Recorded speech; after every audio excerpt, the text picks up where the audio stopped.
All right, hold on. Wow, you're tall. All right, You're taller. He's going to do the announcements. I'm going to sit here and act like I know what I'm doing. And we're going to get started sooner than you can possibly say Jackie Robinson. Hear ye, hear ye, hear ye! Richard Sanderell doesn't care, but the Democrats have taken back the House. We don't know if the House is worth living in. Use a prophylactic if you do. You know, it's questionable. It's still a question. It's a question. Welcome to Sacred Grounds with Dan Brady, round one. As the current host of this, the longest running open mic in the known and unknown universe. And in this corner, serving up good food and fine poetry since 1972. Please support this reading by enjoying the food and drink served here. Let's have a big hand for the referee, Teddy and Fiona, our hosts. Poetry of all kinds, ladies and gentlemen, welcome. And we ask you to please respect the mic. Keep. All right, calm down. Keep conversations to a whisper. Put phones on mute or vibrate. And don't distract the speaker of the House or the Ways and Means or Mueller the Mule or boy slow or pass in front of him or her. Pass behind him. Tickle them as you go by. Also, keep to the time limit, usually 5 minutes, but that can change. Remember, we have two shows, the 7-ish and the 8:30-ish.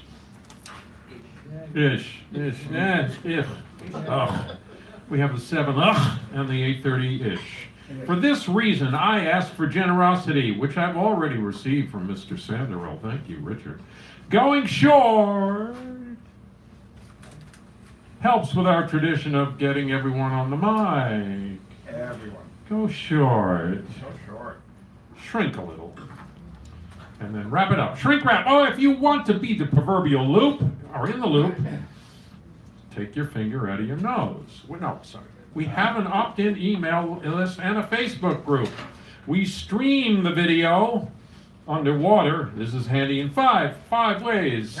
Spanish Inquisition. You can view in from six ways. You can view 7. You can view from home. Family or friends can see you live or later on in the alley. If you want to hear so-and-so's poem again, go. He's talking to Anon when you can. Want to do a self-critique? Hands, please. Who wants to do a self-critique? I thought so. I never get a response for that. If you really want to, and number 18, it's a way to put out the word. Yours, mine, ours, minutes, seconds, the word. In the beginning, remember the ongoing theme. Never doubt that a small group of committed citizens can change the world. Indeed, it's the only thing that ever has Margaret Mead. It's the only thing that ever has Margaret Mead. Margaret. The evening's theme is... This evening's theme is, thanks to Sharon Scott Pitt. Thanks to Sharon. Steamy windows. Steamy windows. Yeah. Also, next week's feature will be... Next week's feature, Georgette Howington. Oh, she's good. She's very good. And she's telling me, oh, so-and-so's coming. Oh, so-and-so's coming. Oh, so-and-so's coming. She'll bring an entourage. Yes, entourage. Now, as to the first show, the keynote will be... Rob. Sign up. Come sign up. Yes, we'll take care of it. Rob the Samurai. While our feature, of course, is San Francisco Peace and Hope, the anthology, who has numerous persons in the house who are in that publication. And here's an example of that publication, which has just been donated as a door prize. Ladies and gentlemen, thank you very much. Who will give the Queen's Way. As to the second show, the last word will be Ricardo Montalbaum Sanderell. The mini feature is Kayla, who just walked in, and that's not her last name. And we have fabulous door prizes. Step right up, $1/10 of a dollar. Fabulous door prize, never needs ironing. San Francisco Peeps and Hope, the particular issue, Light and Sky, the current fabulous issue. This weighty tome is, I gotta open it because the script, oh, look at that. It's from London, has the text. Shakespeare of London by Marshett Shoot.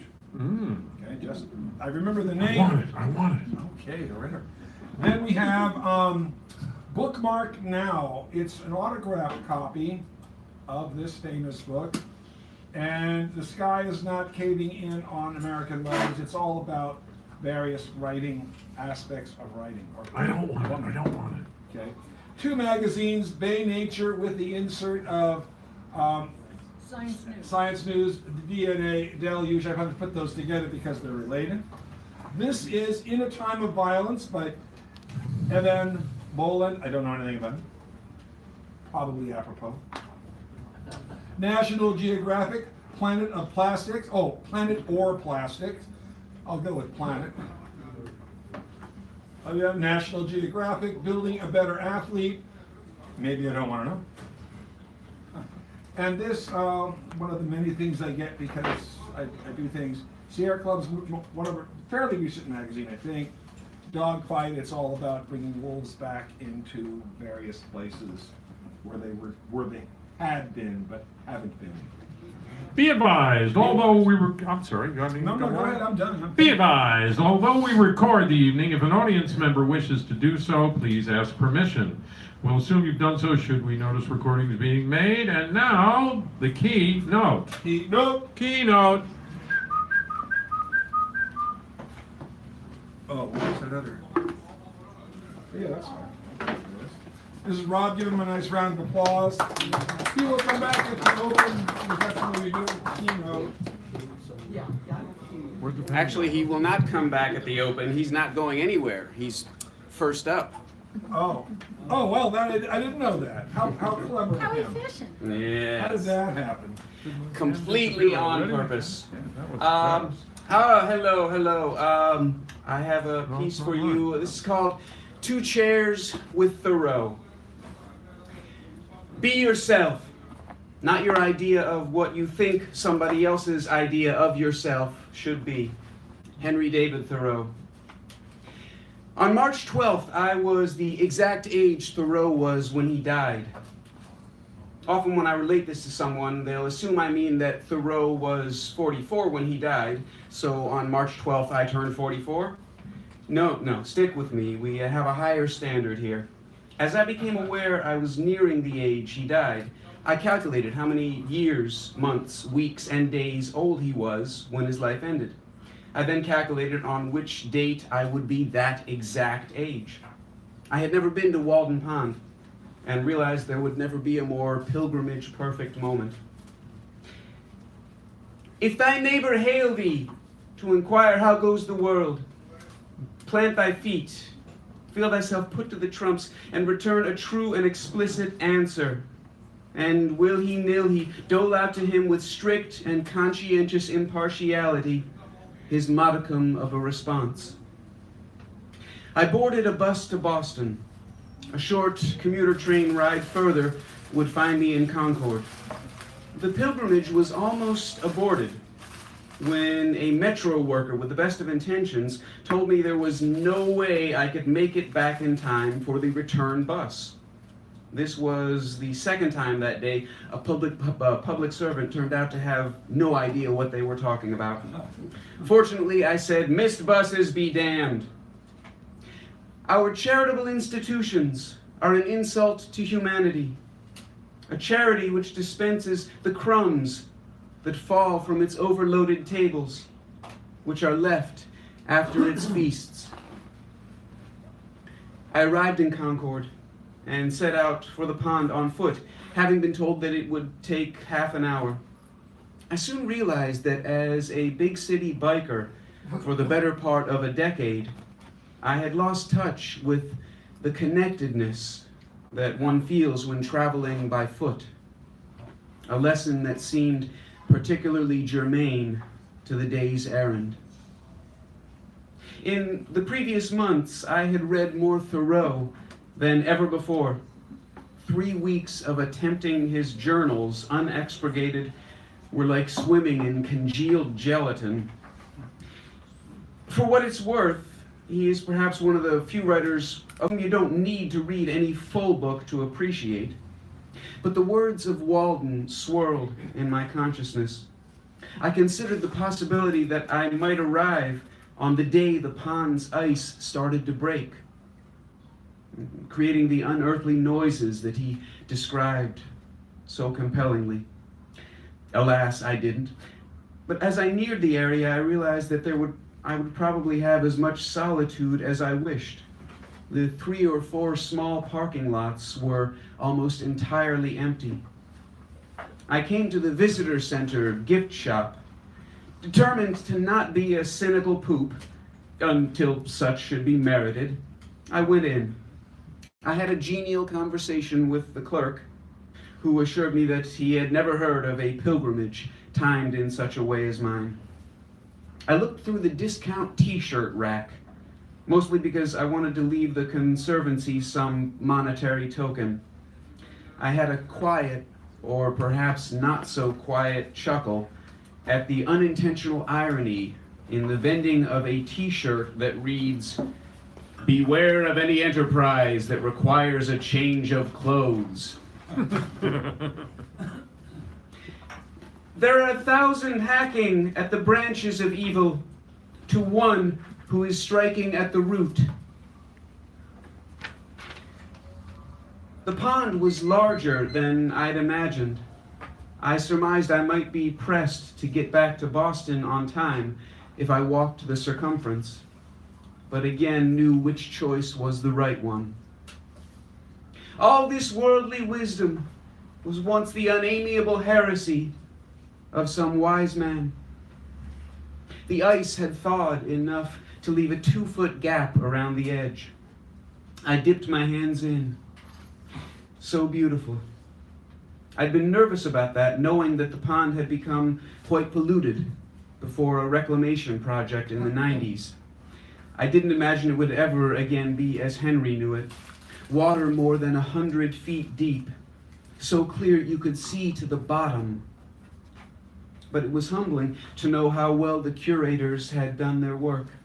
In the one area of deeper visibility I found, the clarity was unlike any pond I had ever seen. Take long walks in stormy weather or through deep snows in the fields and woods if you would keep your spirits up. There was still a blanket of snow through the woods. As I followed the several-mile trail, I met only 7 or so strangers, most at the very end. The cabin area itself was beautifully done, a testament to modesty.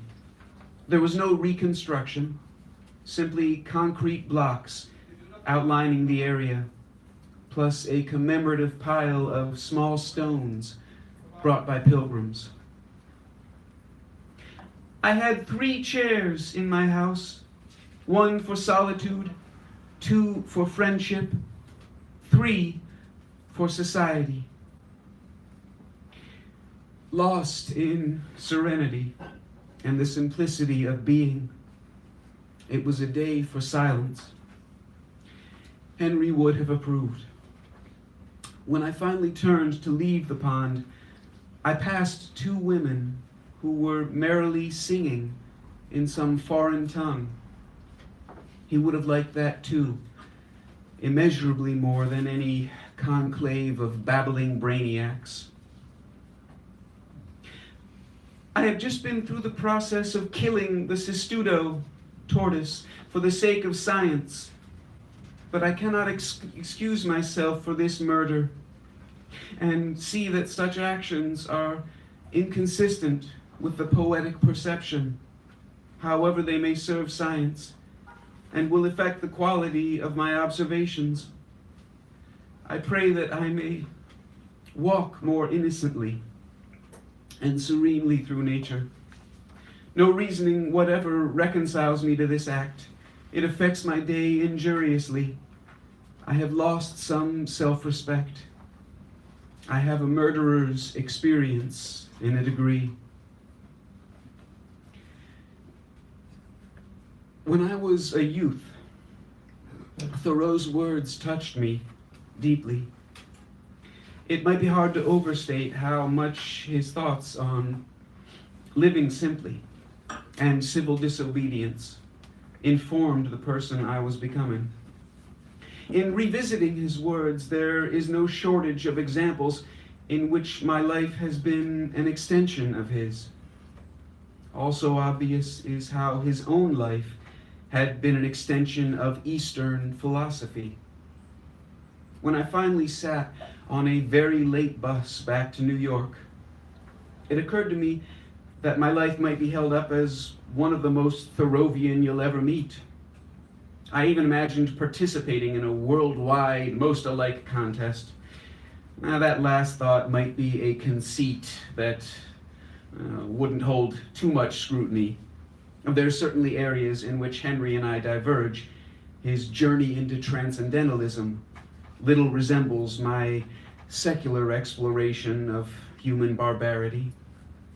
Yet in terms of manifesting his essential message on how one ought live, the embrace of authenticity, the rejection of materialism, even life details and words that I'd never encountered as a youth are almost ridiculously accurate mirrors of who I am. Of course, Henry himself would have been happy to say that we only learn that which we already half know. Perhaps I am more than usually jealous of my freedom. I feel that my connections with and obligations to society are at present very slight and transient. Those labors which afford me a livelihood and by which I am serviceable to my contemporaries are as yet a pleasure to me, and I am not often reminded that they are a necessity. So far I am successful, and only he is successful in his business, who makes that pursuit which affords him the highest pleasure sustain him. But I foresee that if my wants should become much increased, labor required to supply them would become a drudgery.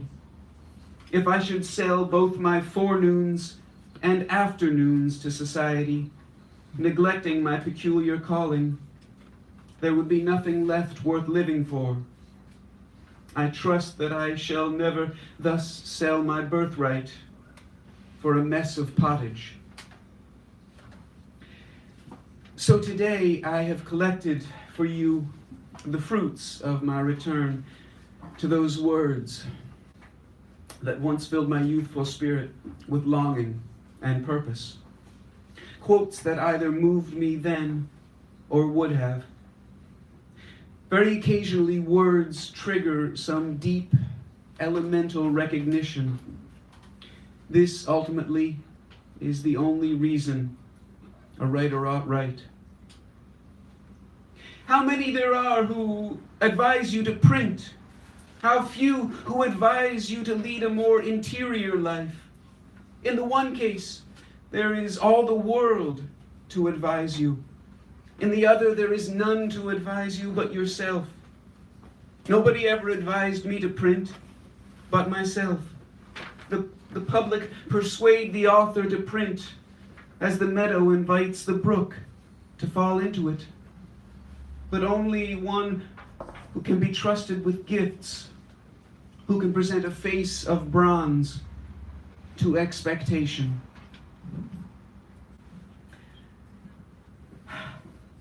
Thank you, Henry David.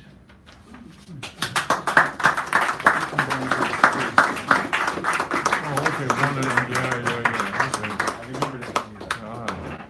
Thank you. He did his keynote and his open mic at the same time to allow the disposition of Paul. Paul? Paul? Are you new here? No, he was here last week. Oh, darn it. Why do I always do that? You can call me new. He's new, but he's also Paul. So give him a round of applause. He comes up here, please. Our first on the open.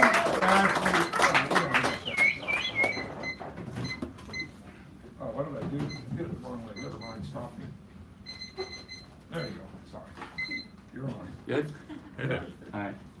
This first one's a little dark.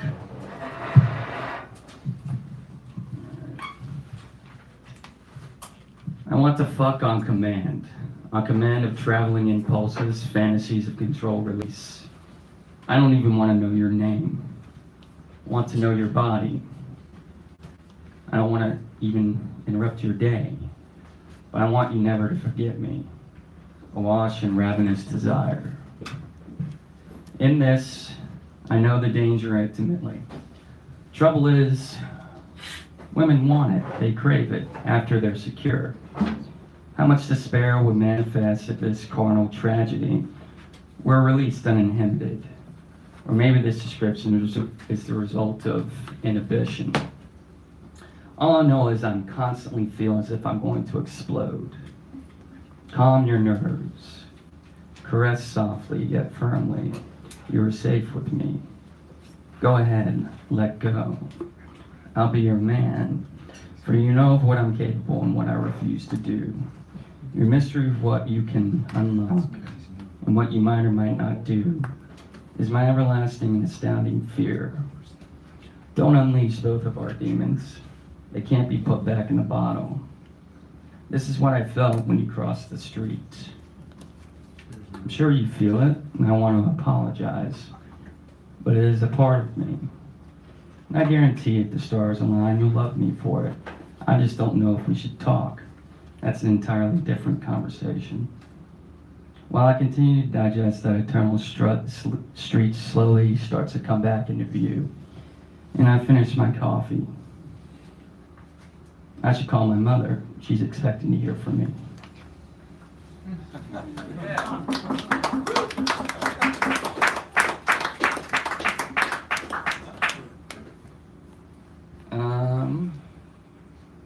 Oh, my phone's acting up.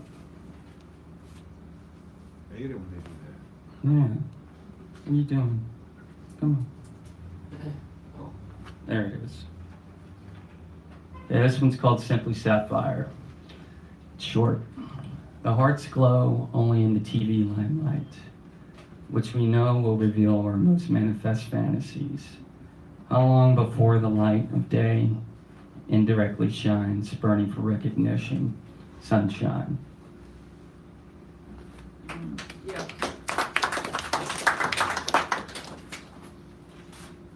This one's called Modern Day Soothsayers. Where do we usurp vitriol? How is it the standard human proclivity to last towards public shame, sanctity, all adrip with tailored destitution? Well, the stories always lie, but never fail to convince. With tattered sails of the ruffian doctored soothsayers, and with Sodom at their bedfellow, the silence never screams so somberly as now. A time bereft of certainty, but filled with feeling. It's a wonder we even get along at all. Yeah. 1 minute. 1 minute. I don't know if I have anything that's short enough. Oh, wait a minute. I did an impromptu haiku the other day. If I can find it. 10, 9. Haiku. I think it's close enough to it anyway. Sparkling broad in mood, majesty of night exhales to tomorrow's suns. Thank you. Thank you. Owen Dunkel, followed by Edward Mycue. And then I'd like to read a set of individuals who have sent their regrets. The following individuals promised to be here but are not going to be here this evening. Go up, Mr. Dunkel. I will. No, I already got it. Okay, We got a couple of people. Oh. Who else? Well, just let Owen go. We'll get him. We'll get him. I'll get him. So we regret to inform you that Laura Nero, Brian Epstein, Brian Wilson, Wilson Pickett, Blondie, Dagwood, Little Richard, Richard the Lionheart, Lionel Richie, Richie Rich, Little Richard, Mitch Miller, Pat Robinson, Robert McNamara, Mac the Knife, Newt Rockney, Rocky Bullwinkle, Tinkerbell, Pit and Pack, Puck Pan, and Paula Poundstone. Are all down in the pizza parlor down next door, so they won't be here today.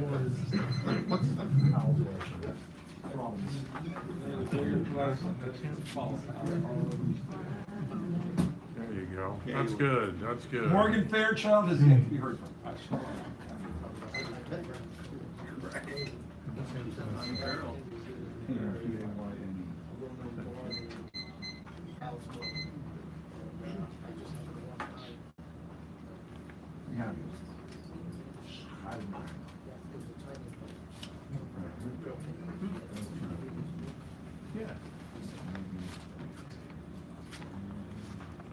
Titanic.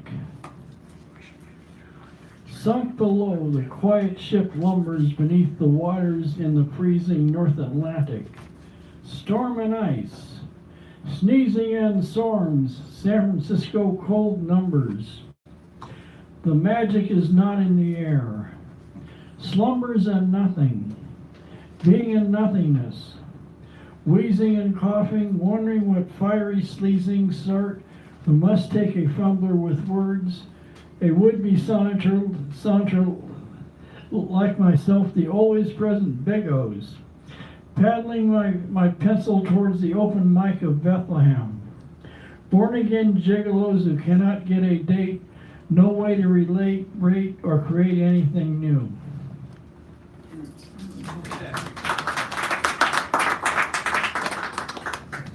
A short poem. If I were a little man, a 1-inch tall plastic cowboy, a kid's little man, I could climb upon a line of iambic pentameter, then swing on a hexameter as if they were monkey bars.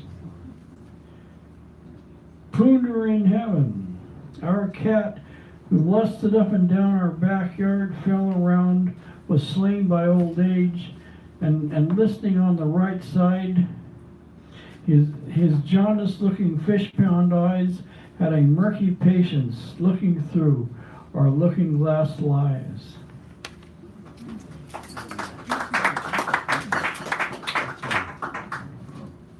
Lying on the beach, I watched a guy about as old as I am do push-ups.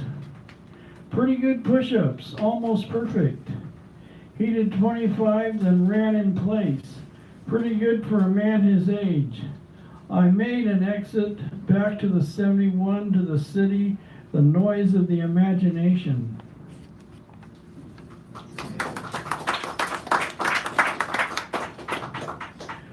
Lord Wordy's castle. Little rocks of ideas, the board shall bend in another sky when tomorrow arrives, waiting upon wanting not to wait to want, as though we are waiting on another tomorrow that does not peer upon your peers. They are among us. The uninspired day sits as a boat tied to appear on a calm day, like windows. Homer, like Winslow Homer, without his come hither passion and longing for the distance of clouds, and you forget what you're about to say next.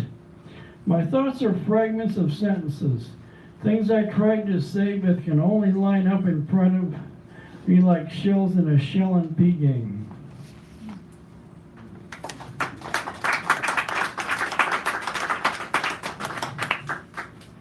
Villanelle, 2002.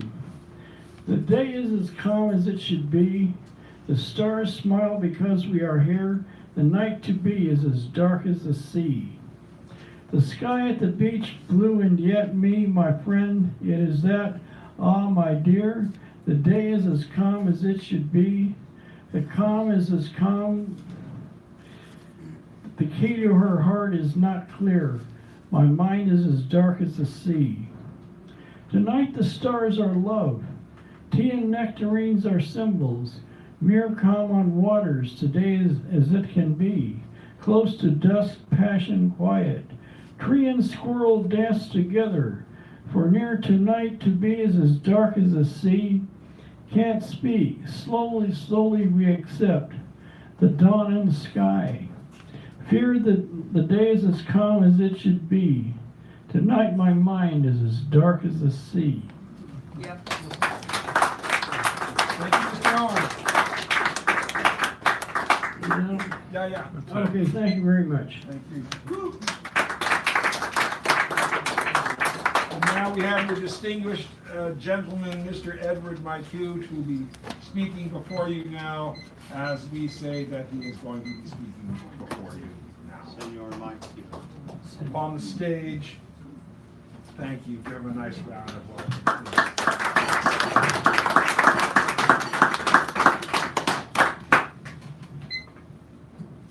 Windsongs. Many of us could never go home, even when we had not left these homes. Home is the windsong in our hearts. These hearts that have exploded and rearranged themselves, ending as much their mends as the remaindered hearts. Home is a windsong in our hearts. Prodigal hearts seek permission to come to homes where contrition's not expected and explanation is enough. Homes are windsongs in our hearts.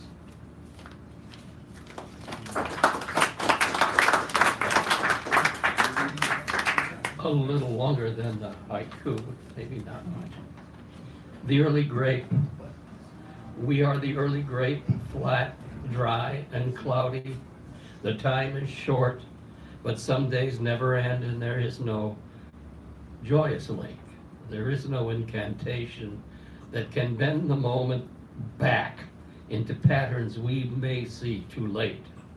Wait for tomorrow, tomorrow never comes. Wait for tomorrow, tomorrow never comes.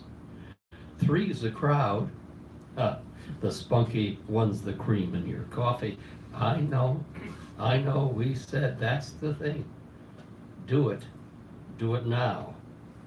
Early wine is flat, dry, and cloudy. And some days never end. There is no joyous lake. There is no incantation that can bend the moment back into the patterns that we have seen too late. Thank you. If you haven't signed up, I think there are a couple people. Come on up, approach the bench. So next we have Stephanie Manning. Stephanie Manning, Sign your name right here. the person who has done a lot for this reading over the years, took my place when I was in hospital, and has a great voice and donates and helps out. And I would go on, but you'd rather hear She's her here. than me just fabricating as I do. And Jane is next. Okay, so I'm going to read two poems.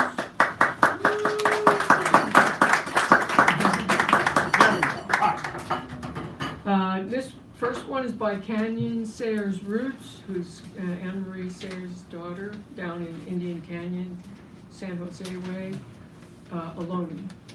And this is a poem, a statement about colonization by Canyon. Colonization thrives on violence. Colonization thrives on fear.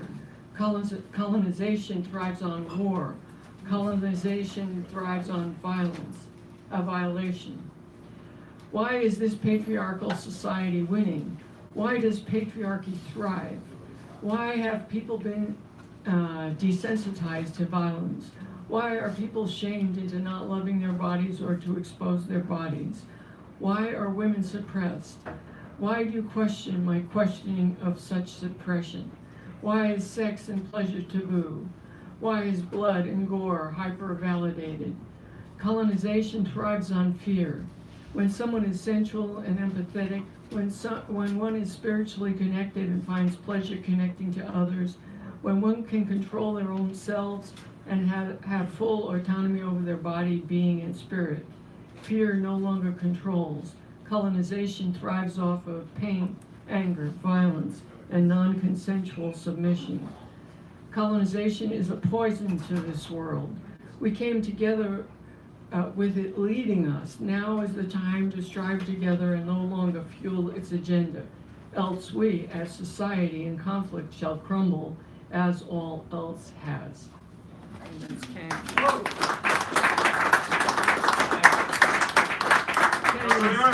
Kay is an adorable young lady, and she'll take over her tribe when her mother passes, I'm sure. But that poem inspired me to write this, called Colonization. Violence, fear, war, violation, and pulling one over on indigenous people, as in lies, as in here are objects, what can you give me? Add disease, add unfounded promises, add holding in captivity, working and whippings, add invader learning impairment vis-a-vis language and customs, add intolerance and mistakes of judgment, add forced conversions, add belittlement as in team mascots and coerced into circus performances, add expulsion and relocated on foot, add theft of culture through Indian boarding schools, add theft of land of sacred sites by entrepreneurs, time to pay for what's been stolen, and never assume it's okay. Not at the sand dunes on the marshes, around the bay, or anywhere. No more genocide.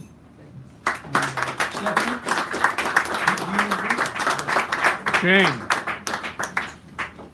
Jane Radis, a wonderful writer. Give her a nice warm welcome as she comes up here. Thank you for that. And while he's setting it up, I just wanted you to know that if you do read a poem by someone else, I give you the attribution sheet, which I just gave to Stephanie, so you can give me the name of the poem and the poet. So when I write it up, I don't always say Charge of the Light Brigade by William Howard Taft. Thank you. I have two poems. This first one is in the current Journal of Peace and Hope. Thank you, Elizabeth Hack. And it's called Let a Memory Stay a Memory.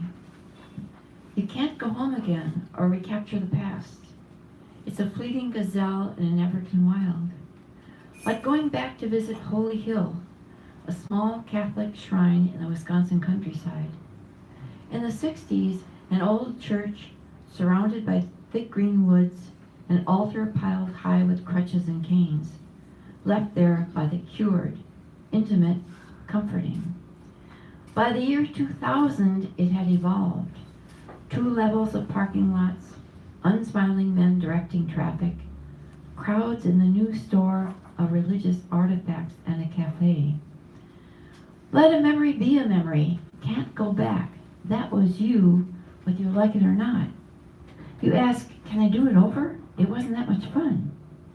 You might get another chance if you believe in the hereafter. Time travel, only for the fittest. And there's a lot of space out there. Rest with the memories.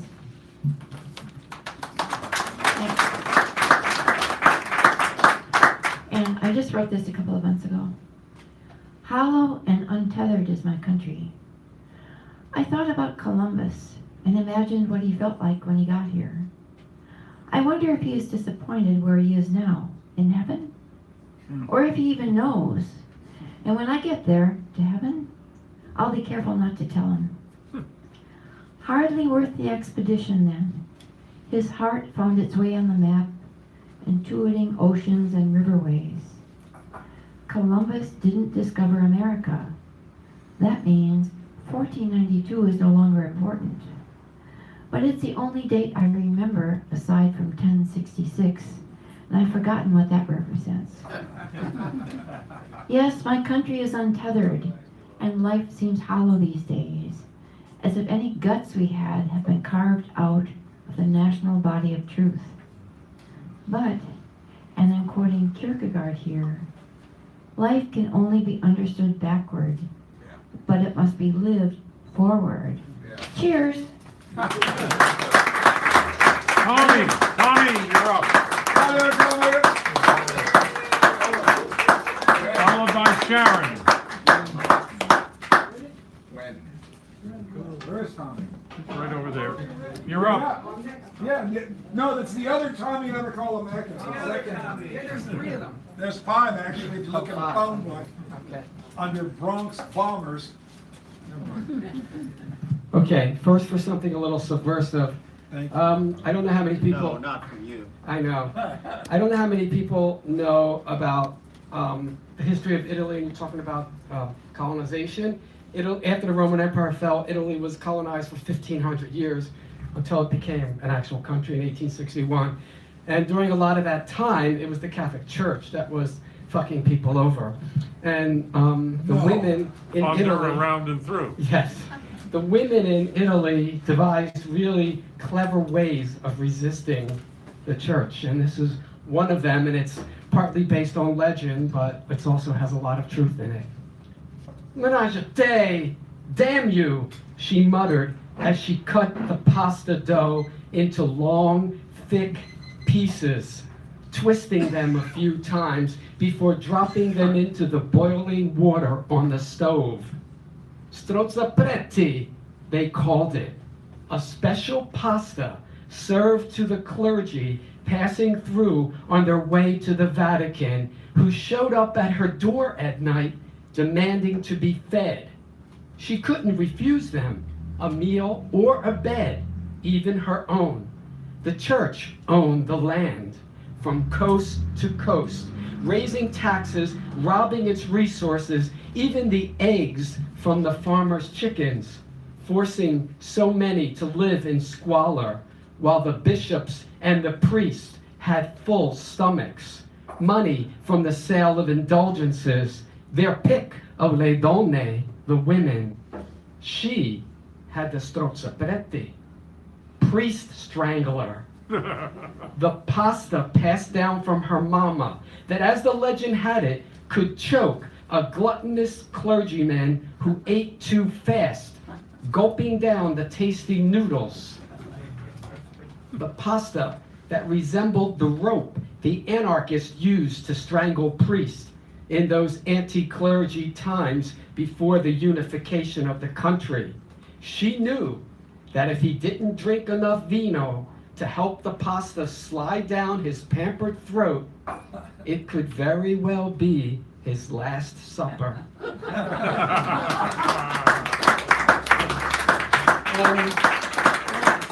To tonight's theme, I'm going to present a very steamy window.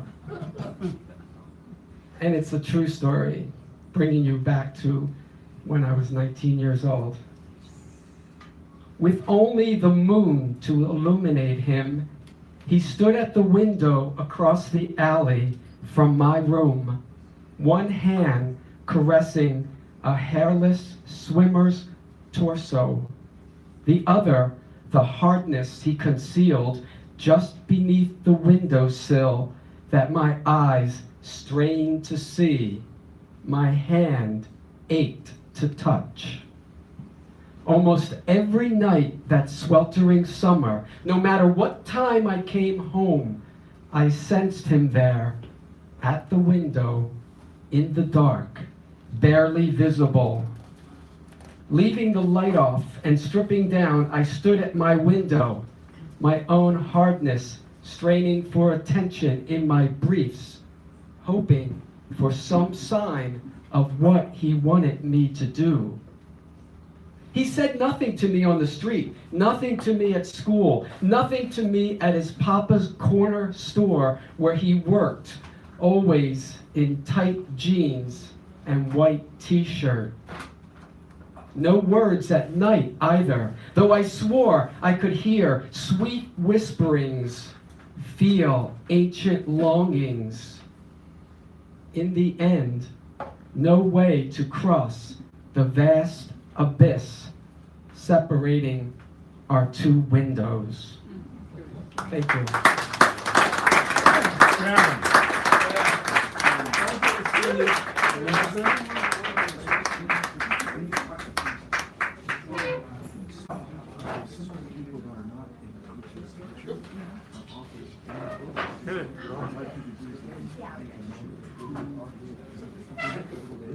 Okay, I'm the one who gave you the topic tonight, steamy windows. Sharon, just want to say hello. How you doing? I'm fine, thank you. He's got your frame. Yeah. Yes. Rain. Okay, this is from Malcolm X. I'm the man you think you are, and if you don't know what I'll do, figure it out. What will you do? I'm the same thing, only more. Malcolm X. Yeah.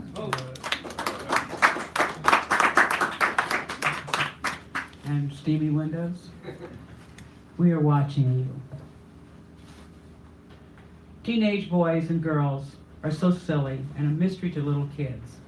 The boys only want to hang out with the guys, fix cars, play sports. The girls want to wear nail polish, wear big girl clothes, no sashes in the hair. Nothing, no bows. Bows, zippers, nylons. Girls develop crushes and hate older girls, but it's only because they can date. Guys ride in cars, They kiss girls. Little boys really think all this is stupid. So there we go. The girls have the crushes on the guys ignore them. But in general, the girls are a waste of time to the guys. They feel awkward. They don't know what to do. Little boys hate the girls because they pinch their cheeks and they scream at them. Ugh. The favorite thing for Janice and Sharon to do is to keep track of the teenagers in the neighborhood. These kids thought they were hot shots, big time. We used to see them squirm. They'd watch us and they would squirm, but we watched them squirm when parents would watch them. We watched them come home running when their parents would yell out the windows at them, big time. Once they got into their teens and well into their teens, we were the pest. But we had our way of getting back at them. Basically, we would just pull up, and sit there. Sit there and watch them. Tattling, spying, tricks, blackmail. We were like little pests on the fence watching. Whispering, giggling. Best torture to give the boys was to sit in the living room and watch them when they came to pick up a girl. Boy, would they squirm. We were persistent. Each kid in the room would get just a dime, maybe a quarter, if we would get the hell out of there. The money wasn't the issue, it was to make them squirm. The girls could be so coy, and the boys so clumsy. If the boy was older, the girl's father would stick around. And of course, we would stick around too. Boy, would he squirm. We knew the rascals in the area, and we knew their mothers knew the rascals in the area. If she didn't know who you were, she didn't know who the boy was, she would phone someone and find out who this rascal was. Sunday dinner, oh boy, would those boys squirm. Everybody there, the girl's father peeking over the newspaper with his eyes. Boy, would he squirm. Then the kids would sit in the living room and watch the boy squirm. Tradition has it. There was a black radio station at KPRX, and every afternoon it was a request show. Girls would call in, boys would call in. It was usually girls because they had a crush on someone, and they would request a special song. And maybe the boy would hear it, maybe he knew who the girl was, and he might talk to her the next day at school. And then again, he might not. But come Sunday, there's the Indiana rolling rink, and everybody's there. Teenage boys, teenage girls, and the pests. The pests are there watching. And here we go. One of the girls has requested a song for one of the boys. And he sees her, and he skates with her. And they skate 1, 2, 3 records. The kids are watching. Okay, he goes and gets her coat, and they go off. They go to the movies. We can't go. It's Sunday. Monday's a school day. Okay, we'll catch up with them later. Well, they get each other later at school. He passes her a note. Want to go to the movies? Yeah, let's go to the drive-in. Well, we can't tell my folks we're going to the drive-in because my folks don't approve of the drive-in. Okay. We'll just tell them we're going to the movie. On second thought, let's go to the World War I monument. That's pretty sexy. So they go. Parking lot is full. Okay. So they drive around and they park. And he hasn't gotten it down. He doesn't know how to undo a bra strap with one hand. So she does. Well, this goes on and on and on, and finally, he learns how to do it. Next thing we know, they are parked down the street from her house because they feel very comfortable. And the windows are steamy. And they are steamy. And she looks over his shoulder, and what does she see? 2 little toothless faces in pink ribbons.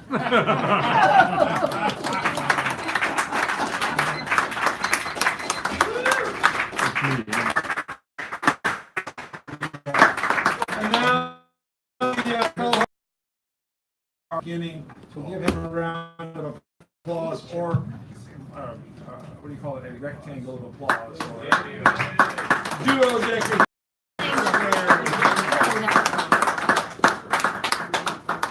Very nice. Oh, these are from the last 2 days, today and yesterday. Are they?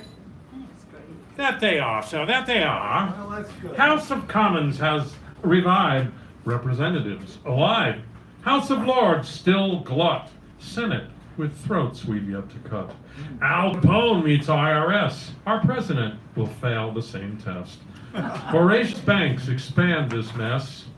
Mule is just a tool. Attempts to catch salacious fool. Over, under, lie, and cheat. Blabbermouth, own words to eat. You can fool some of the people all the time. Will he stumble on his crimes? Idiot idiosyncrasy, prevaricating mimicry. This thug, he steps in his own shit while constantly denying it. Murdering foreign policy leads to a world of refugees. U.S. has nothing left to sell except the weaponry of hell. Defend transparency, defund transparency, defund the CIA. Scudding into crud or falling into old adage at ease. The abject of my desire scrapes death's bottom barrel, and though the rotten apple has passed, lust's misconception remains unabated. The editor within cries, "Halt, foul fungus!" But my inner mycelium creeps ever closer to decomposition through spore release and liquid putrefaction. Can I practice love, or will I fall victim somewhere between California dry rot and La Brea sludge? Don't you love those self-appraisals? This is Mufti Muffled. Mufti Muffled. Mufti Muffled. If you could step beside yourself and disappear, sneak up from behind and reappear, you might find time and place reversed, like golden words from an empty purse. If you could shatter pains, yet not be cut, amalgamate if and or but, projectile interjects at speed, each lightning strike of thought, as deeds you read. What's hurt is healed, what's healed, obeyed, magnetic energy displayed. Attractive how I find you thus, traveling in your omnibus. Knowledge treads beneath your wheel, spreads itself with deft appeal. Dark of night drops owl pellet. Reject the fool, however I sell it. I do not pull wool over eyes. In humor I release surprise.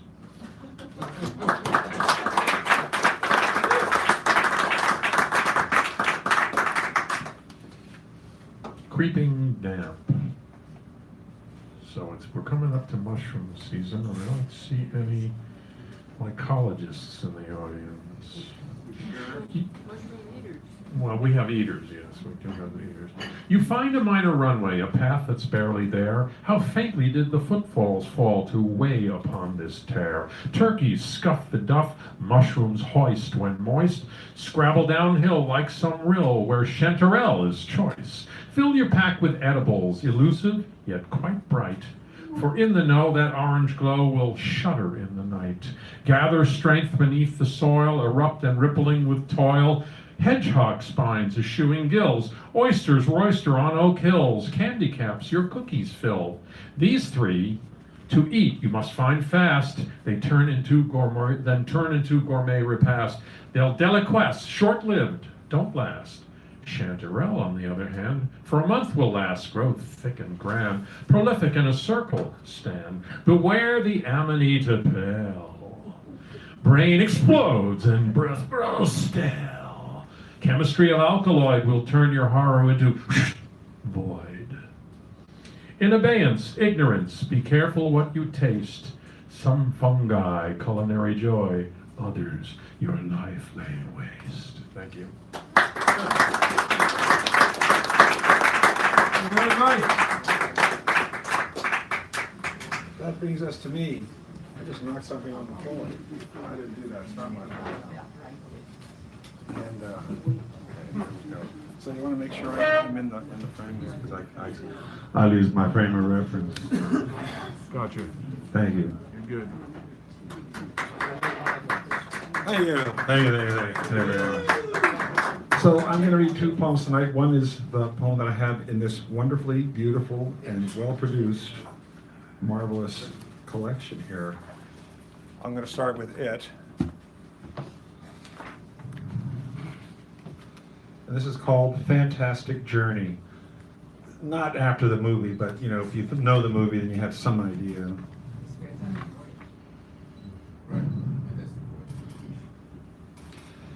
Beneath that which our minds think they know is a gift from beyond all that our senses can show. The dreams that dreams dream on that other shore, all that which is beyond all that and more. It's something of a presence, an urge, a whim, nuance, a tug on the cosmic sleeve prompting you to take a chance, to follow a questing thought which becomes something to be sought, perhaps a residential echo piquing curiosity as you go with its flow.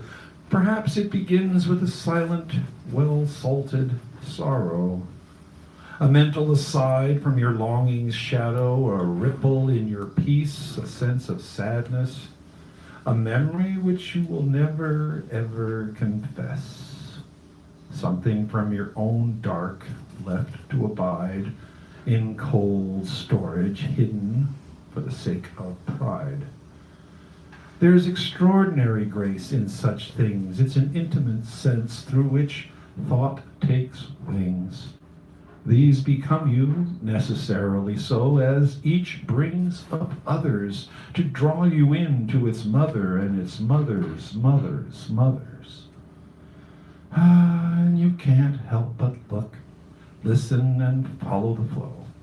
All the way back, wanting more, to completely be in the know, till the tale's been told, even if it takes many, many hours of acceptance, of trials, and all the gifts in showers. So it's not just the path, but all the sprouts that your journey has sown, again and again, day in and out. They become you. They are what you own.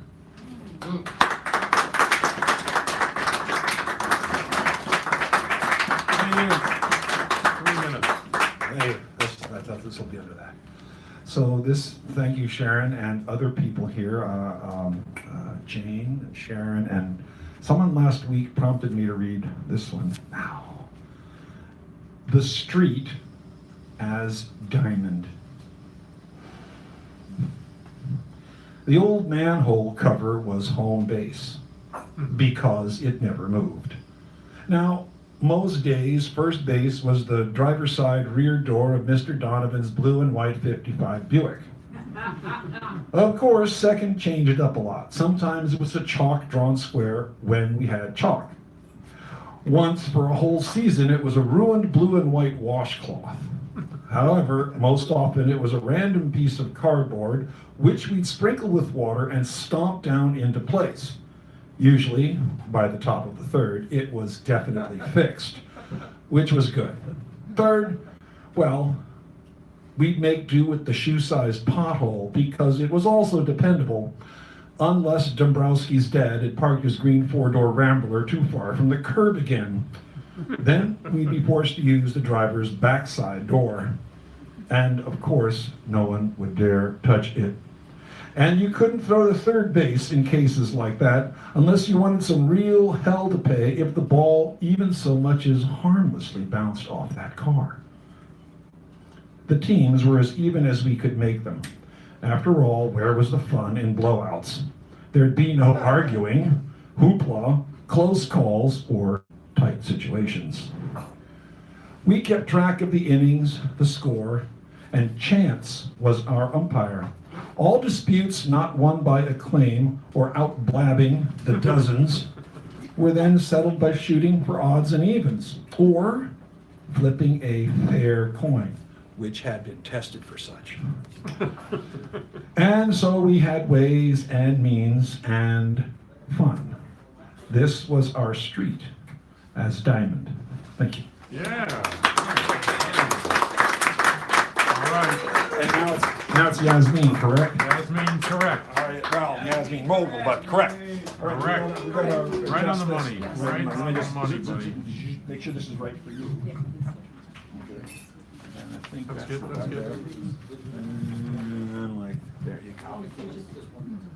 And then we have our feature coming up. Yeah, then the piece.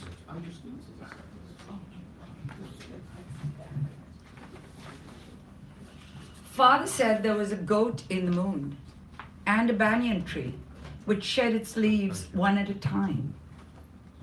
See, he pointed at the shadows in the moon over us as we lay on the terrace of our house in Oshi. Each time the leaf falls, the goat eats it. Quiet now, watch, concentrate. I see it, brother jumped up and down. Come on, goat, you old goat, hurry. Where, show me. I concentrated, even crossed my fingers. There it goes. See how the goat circles round and rushes the leaf? God made that goat to run. But what happens if the goat misses, I asked. Then, said Father solemnly, the moon will fall from the sky and it will come down like thunder and burn up the world. God, has that happened, Father? I clung to Abba's arm. Stupid, Mother replied. Isn't the world still around us? Have you gotten burnt yet? Well, it could have burnt and started up again, couldn't it? Brother dear, I'm not as stupid as you think. It couldn't. Once it burns, it burns. It could too. Tell him, Father. Goodness, Mother stopped Father from speaking. Will you enjoy the peace instead of worrying about that damn goat? She turned to Father. Really, do you have to make up all those village stories? You are teaching them all the superstitions of the farmers around us. And they will grow up just like your sisters and brothers and cousins and the rest of your ignorant... Father ignored Mother. Without stories, a seedling never sprouts, Father said. Stories are the fertilizers in the soil. They're cow dung, Mother said. Cow dung, sissy, is the best fertilizer. Cow dung, sissy, is the best fertilizer. Really, Mother simply shook her head. Father would keep filling your heads with rotten eggs, and you would slowly begin to stink like rotten eggs. Mommy, why don't you ever call Father by his name? Ria surprised us with the next question. Mother did not answer. She looked at Father with the same expression we had learned to interpret as shy. Clad in a cotton sari, she would come to Father in the lake to swim while Father held out his hand to her. Though we recognized this expression in Mother's face, it nevertheless caught us by surprise. It seemed a part of her, and because of that, it remained the most hypnotic part of Mother. We stared at Mother when she felt shy, just as we looked at and stared at the goat chasing the leaf in the moon. By daytime, the goat transformed itself into princes and princesses. Oshi, a land so far away from Bombay, became my little kingdom full of mango trees and black rice seeds weighed by brass scales which grandmother measured out in tumblers and set aside in mounds around us. Our family, the kings and queens and princes and princesses of Oshi. In the afternoon, brother and I made sticks with bamboo, which we sharpened at the edges with knives and played iti-dandu. We learned to pick off the ground little wickets which flew into the air and we hit them.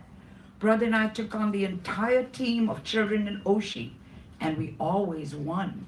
No one ever dared to tell us we cheated. The night before we were to leave Oshi and drive back to the city, I had nightmares. I dreamed of hooded whales covering faceless people who struck brass gongs with wooden hammers, who walked down long corridors in numb silence, who hit human wickets and laughed while they cheated at the game. I screamed. Mother rushed again to my bedside. It's the work of your father, telling all the stories. She stroked my hair on her lap. In a state of semi-sleep, I whispered, I hate school, Amma. I wish I could stay here always with grandmother in Oshi.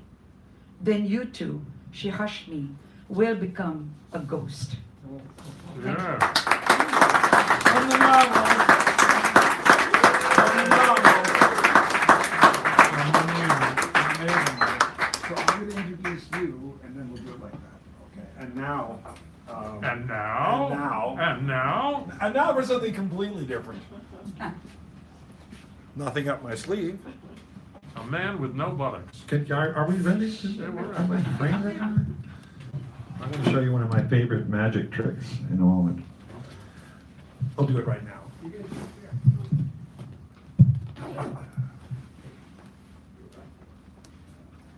Ready? Ready? 4 at once. Oh, ta-da! Thank you. And now, my second famous trick. Are you introducing the feature? Yes, no, I'm just going to do this to get people's attention. The disappearing leg trick. Ta-da!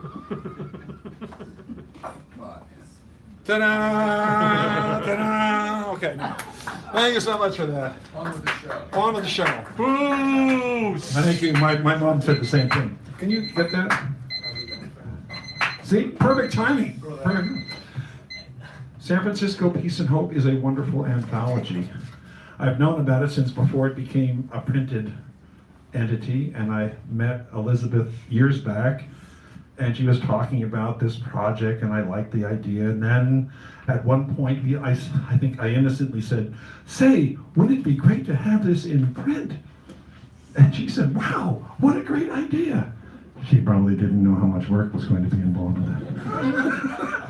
But, I mean, the first issue that came out, it was absolutely beautiful. This issue here, it's just like, you go like this, and the pages feel good, the layout's great, the pictures are wonderful, the editing is great, the content is wonderful. You know, it's a beautiful, wonderful piece of work. It's an artistic collection of many, many fine pieces. And then how they're arranged is another thing. There's chapters and sets. It's beautiful. And it's an amazing, amazing piece of work. And I'm wanting to introduce Elizabeth Hack here. She's going to come up and then do a little bit more about the anthology, and then she will introduce the individuals who are in this particular portion of the show, the featured set. Elizabeth Hack, give her a really wonderful warm welcome here. Want to set up the microphone for her? Yeah, that's good. Okay, let me show you what we do. All right, okay. H-A-C-K. Like Richard Hack. So it's Elizabeth Hack. Yeah, that's good. Tonight we gather, reflect, and celebrate poetry. We have experienced a whirlwind of a week that's been incredible with the election and all that's happened. First of all, I want to express my deepest prayers to the victims of the attack on the Tree of Life Synagogue in Pittsburgh. Chilling and horrific, along with all the hatred and chaos thrown upon us. A poet recently told me he was at a loss as to what to write about lately. Really, it's not here, that's for sure, with all these amazing poems that everybody's reading, but it's been quite a time right now, and they also take our breath away, not only take our breath away, but it's trying to Dan Brady. Thank you. We were here in 2012. Dan invited Sight Unseen for the first issue, the website. He invited us to read, and so we had our first reading here in 2012. And then we've had several anniversary readings since then. And I really want to thank Dan Brady, because he was instrumental. He's been so supportive of all of this. And he did say, "Why don't you put the book in print?" to me, so it happened. There you go. So tonight, what's happening is we're having featured poets from the new book, San Francisco Peace and Hope. Like the Sky. And here it is. And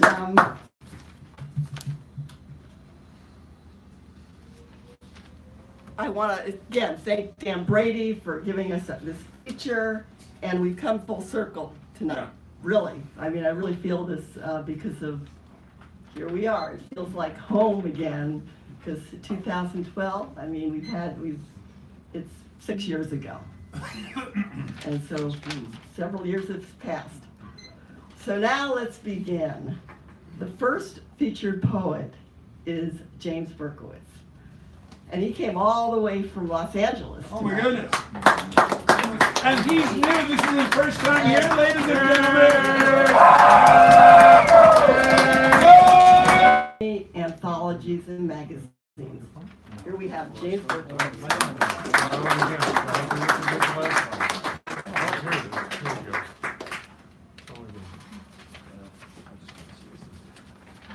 Show some love, Elizabeth Hack. That's the pure love right there.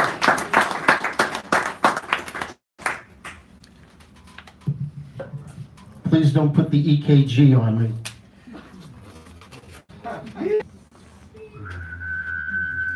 San Francisco, peace and hope, light the sky.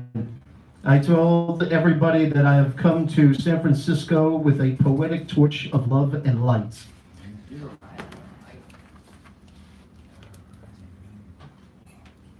You can put it up here. Yeah, I don't want to. Oh, Good. I know about accidents too much. And I need room. Oh my goodness, I'm not enough. Okay.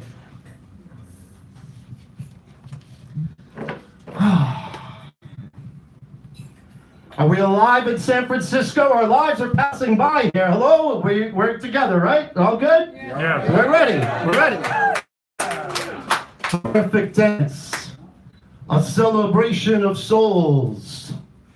Welcome to the realm of love and light. Footsteps in motion, jubilant, crossing back and forth. Grace with every turn as the beat of life pulses with motherly love. The perfect dance, a celebration of souls.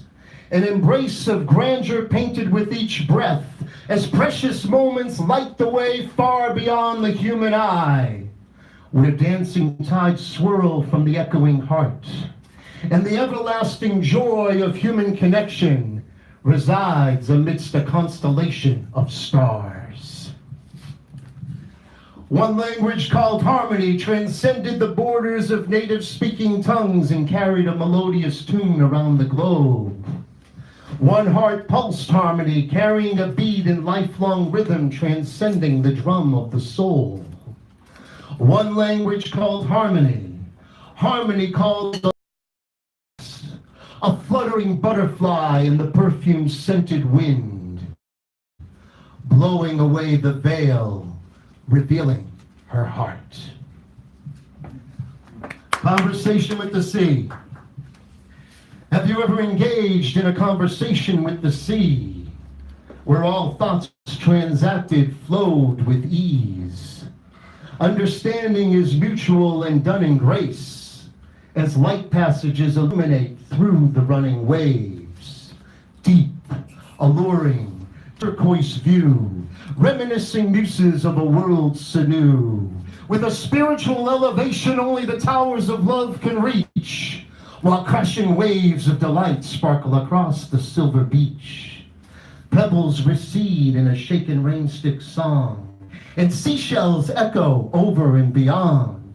Love, love, love is the way, a saltwater transfusion relieving minds that hate. Listen, listen, listen to my words. I am the ocean, your friend on a constant course, sharing and giving soul-cleansing ways to a universal power above the sun-beaming rays. This next poem is the very first poem I ever read in public. It is a eulogy to my mother. It's called Circle of Love.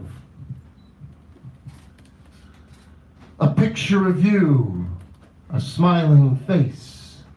Your dancing shadow leaves a trace. Your father's torch will keep you warm through the cold and the harm. In this circle of love where the flowers grow, in this circle of love where the heart shows, there's a poem of love that's only real, where the flowers blossom in the I love you. Thank you very much. Oh my goodness. For you, sir. The next two are from San Francisco Peace and Hope, courtesy of Elizabeth, the visionary. This one's called The Inner Sun. I like you, but not that much. The inner sun rises from deep within the soul, bringing all that comes with the dawn. It shines brightly through the eyes while glowing around the body during its peak. At sunset, it evokes a light beam of energy that pierces through the dusk at an exponential power and shimmers with ultimate passion amidst the stars. And this is the last one. It is in this lovely book. How many people here have this in their collection? Raise your hands. If you don't, there is a table right here with Elizabeth and Philip Lowenthal. This one's called Tears for Peace, and boy, does the world need it. We need a whole lot of healing and a whole lot of love.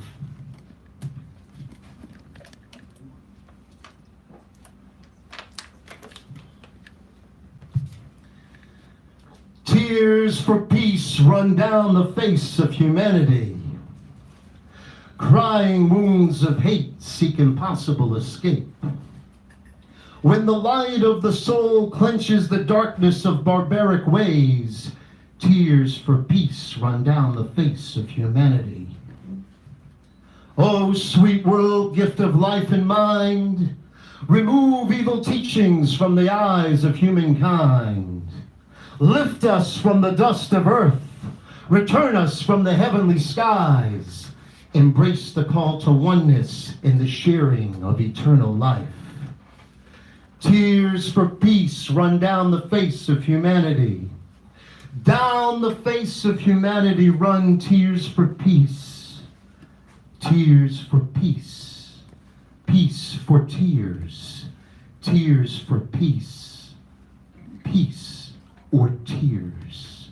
Thank you so much for your kind attention. Thank you, Elizabeth Hack. Show this woman some love. Dan Brady, our host. Thank you, Sacred Grounds.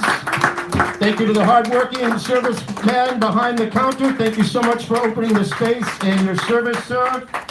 Love and light to all.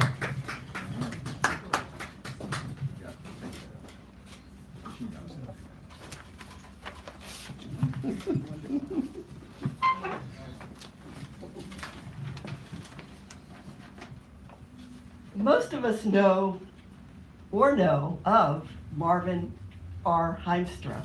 Yes. Yeah. Marvin Heimstra. Do we know him? A poet, humorist, editor, and social analyst living in San Francisco. He is an honors graduate from Iowa Writers Workshop, founding editor-in-chief of the Bay Area's Poet Seasonal Review, and his work is published around the world. He has received critical acclaim with his performances and his DVD, French Kiss Destiny. Here is Marvin R. Heimstra. Good. Marvelous, Marvin. Thank you, Elizabeth. Thank you all for being here. I have 3 poems tonight. All you need for poetry is an audience, a poet, and some understanding. You want to put that in here? No, thank you. All right. Whatever you like. This is titled My Best Audience. Where the heaven is my audience? She's painting mandalas on her toenails and reading Carl Gustav Jung to Kitty in a bombed out garden. He's doing chin-ups after a run around a lake. Didn't trip on a landmine today. The mountain is sleeping in. Cougar wiped out in her den. Bighorn ram winks at his rival. Where is the audience? Ah, here it is, the kind. sky, blue sky. Angels with human pretensions. Poor devils. The deep blue sea. Especially the jellyfish. They've read all my books. On quiet tropical nights, the jellies chant my entire opus from the top.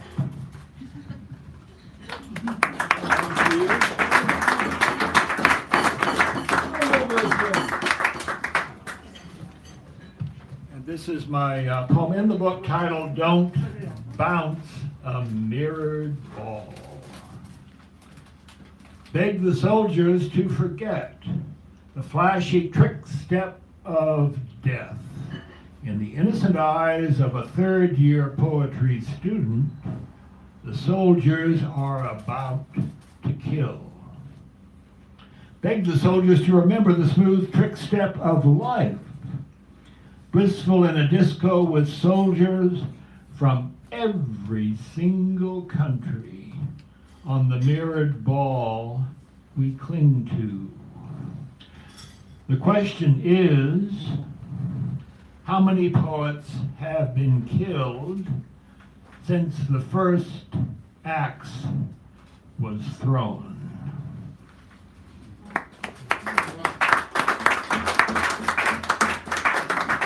And this is the poem about understanding. Title, A Fly Speck on Your Online Resume. Or just try to get rid of it. If you think you are a poet, you have a splendid flaw. All you can do is sleep on it and wake up with your flaw refreshed and ready to go. Be that as it may, if any of you should think for 1 minute that your flaw is bigger than my flaw, get over it. Hatched in a pawn shop on top of a plugged-in guitar. It was lime green. Ouch! I hatched in a repossessed neon purple Porsche at midnight. Hatched on plane, tornado pickup teepee. Tornado carry teepee 4 mile. No drop baby. No drop feather. No drop bee. How? Your flaw is your calling card. Online, offline, or come on over for an iced latte. That's about it, but always keep your flaw safe and sound under your pillow. You never know when you might need it. Haven't found your flaw? Don't fret. It will find you. Final words of understanding. Every poet appears only once on the path. Embrace that poet's words in the sacred space between your ears. Thank you all. Yeah.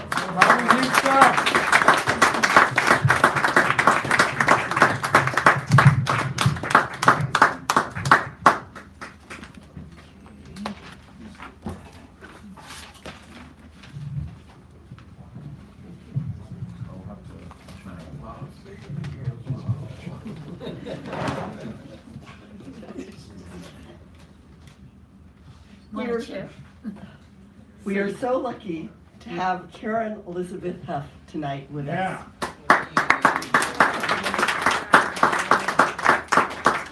She is a poet, San Francisco poet, writer, and teacher. She believes that music, art, and storytelling are the webs with which we weave connection, culture, and wisdom. Her work has been published in anthologies and magazines over the last 3 decades. She says that her poem, Imaginary Friends, in the new San Francisco Peace and Hope anthology, is one small strand that arose from the perpetual speculation, what if? And here is Karen Elizabeth Huff.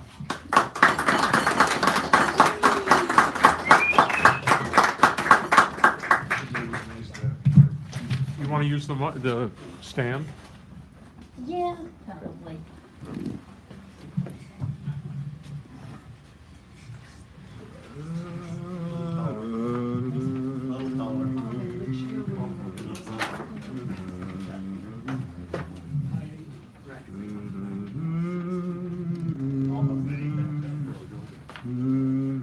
Okay.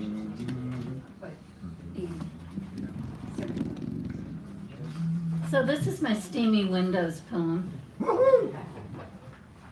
It is a balmy 94 degrees Fahrenheit at Gustavo Diaz Ordaz International Airport, and the barometer is playing Catch Me If You Can. No one else seems even a bit unnerved by the phenomena, but it is raining inside the airplane. I am not talking about a stray drop of moisture here and there, but a warm, steady drizzle that leaves your shirt as damp as if you'd been running for miles in the heat. Makes my hair wild and curly, which is not a bad thing, and leaves me speculating how much effort the besuited banker across the aisle is expending to look nonchalant about it all, as trumpet vines curl gracefully from the seat back up to the luggage compartment. A small yellow snake slithers unobtrusively down the back of his gray herringbone jacket, and a green iguana licks her lips, eyeing the blooms that emerge approximately 42 seconds apart. The pilot's sexy voice, only one octave below a serenade, announces that seatbelts must be fastened. Margaritas will be dispensed from the screen in front of you when altitude is obtained, and we are not responsible for the invasion of your dreamscapes by any of the botanical or zoological songs of Jalisco, nor for the phenomena that you are compelled to return against your will and pray to geckos whenever they appear.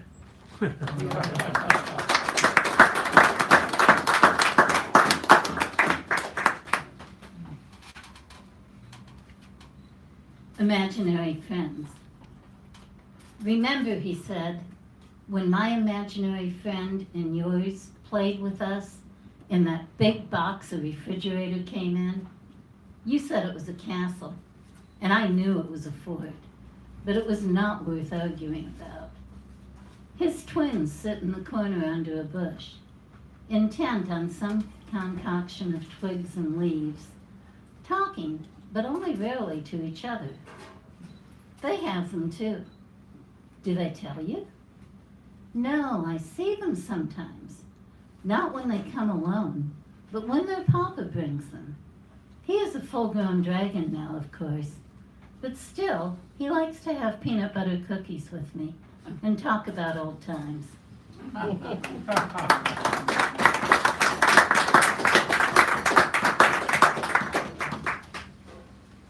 And this one's from my old neighborhood in West Oakland.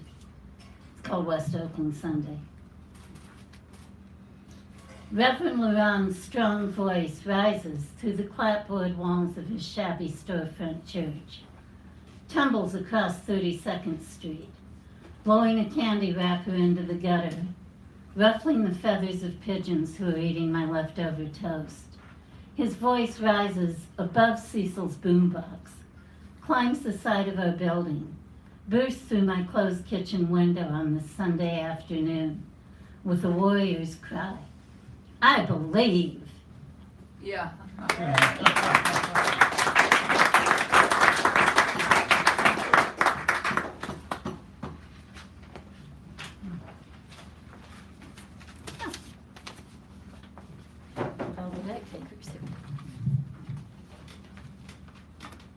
We are thrilled to present David Walter Robertson, originally from Oxford, Mississippi.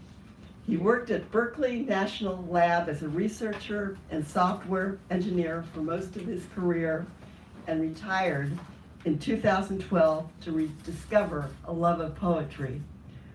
He has 2 poems in San Francisco Peace and Hope Light the Sky, Inline and Green Man. Here's David Walter Robertson. This is his first time here, right? Come on, Twinkle. Sorry. Well, welcome back anyway. Okay. There we go. Oh, wow, you want to raise, can you help him raise that up? Sorry, we'll get you there. We'll get you settled in. Can you help him? Yeah, I got it. I got it. He got it. He's all right. You got it? As they Let's say do it in a France, little he bit has higher, it. Frank, just a little bit. And then move the stand like Yeah, where would you like to stand? just a little bit. This towards- way? Yeah, there you go, that way. Thank you. Now we have them completely framed in, and should it matter, we'll get back. That's good.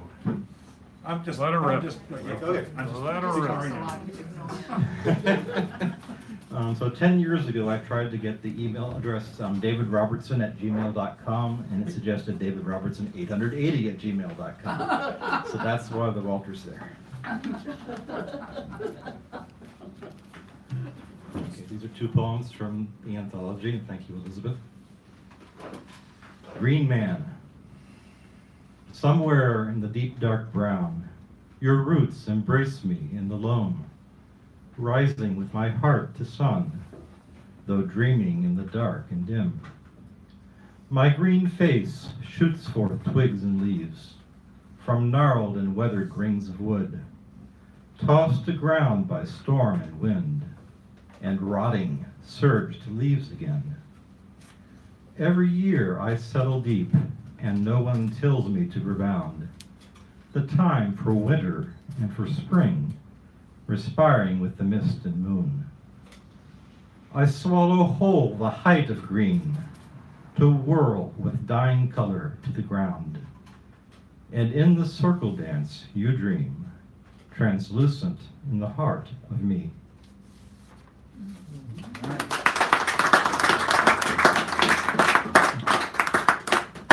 And this one's a newer version of what appears in the anthology. Inline. A phrase slowly coalesces, gathering with the softness of a dream. I awake to layered intricacy, slipping from my grasp, fading in the light of day. Follow back the pause to glowing dusk. Let go notice long enough to trace each rippling moment, opalescence by opalescence, receding inward, link by link, until the goal that sought me unveils its pearl of circularity, clasped in lustrous sheen. My soul a path laid open, to the heaven with no other gate, held in my losing, any reflection but yours. Thank you.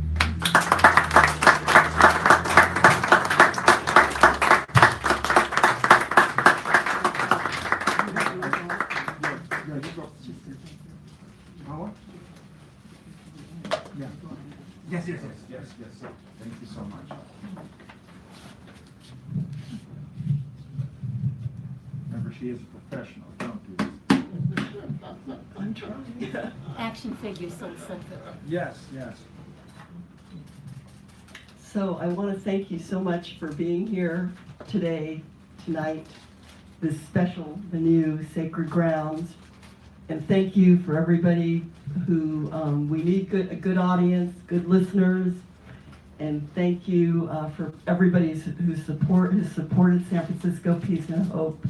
And we have books actually on the table there. Copies right Phil here. Lilienthal, and he's been taking pictures tonight too. And anyway, I appreciate everything that you do here. Marvelous place. As Elizabeth so kindly referenced, we're going to take a brief short break. I was going to say that wrong. But we have the second show coming up, and in that second show we have Richard Sanderwell, Britt Peter, Jim Fitch, the Mighty One, Buford Bunton. We have Kayla as our mini Roderick Iverson, yes? Yeah.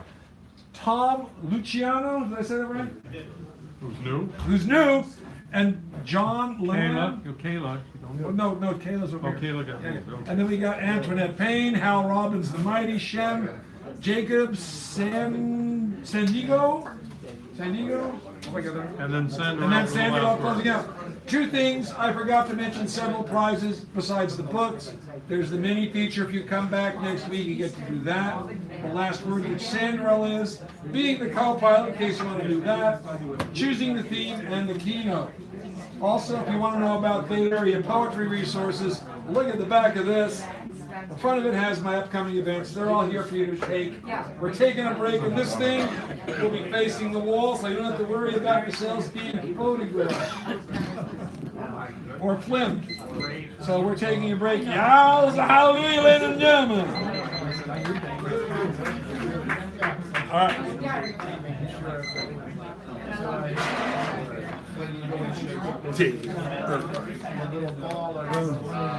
Ooh, what another great idea.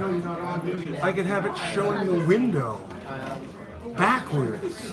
Usually I focus it on this. Oh, yeah. But we can change it up. Sure. You should see it. If you look at it this side, you see this light reflected there like this weird. Oh, look out, he's getting artistic. he's dreaming of his movie. I'm dreaming of a flight movie.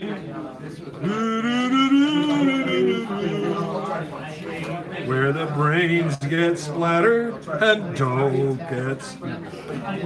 I can't think it fast enough. Are you down? Hi. I saw you again.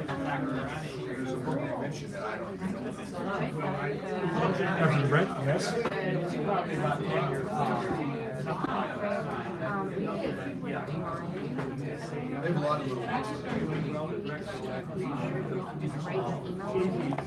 Okay. If it's not too much hassle for you, to take a picture of that and send it to me, and I'm going to email everyone from that list. Oh, you mean that people here put their emails on a thing so that we, okay, so I need to, let me get a piece of paper that will suitably suit. So how are you? Sorry, Okay, I'm gonna use one of these. Yeah, so we just go to the other side. You know, I saw your email and I went, oh, it took me a million years to do this. Yeah. Because I did it in such a back-asswards way. But I made a model book with the size, with 44 pages, just about 5 by 7.5, because the templates on the system, they only give you certain ones. Yeah. So 5 by 6, about 5.18, 7.63 inches, and that size, 44 pages, would be $215 per copy. I'll do it behind Richard. But we weren't figuring on 44 pages. We're figuring on something less. So it should be less. So that's like an idea of like what that, you know, page size, cover, page number, 215. Or, so I'm assuming that if it's like 22 pages, it's going to be like $1.50 or something. Yeah, it should be less, and I can cut down what I put into this model and see what it comes up. But the thing is, if it's $215, we sell it to the poets for $250, and we can have it have like a $5 price tag, and we can do something like that. That is something, but I will noodle the pages, and then we can see. So do you mind to, No, what I'll do is, I haven't eaten again, so. you should eat. You're a delicate constitution. Do you mind to take a picture, and then I will just. I can do that. But I'll have to tell them to write very clearly. So this is what we want to send poems in. Yeah, who are into it, who are just into the anthology. And if they don't want to send in poems, send it in live, and send it in title.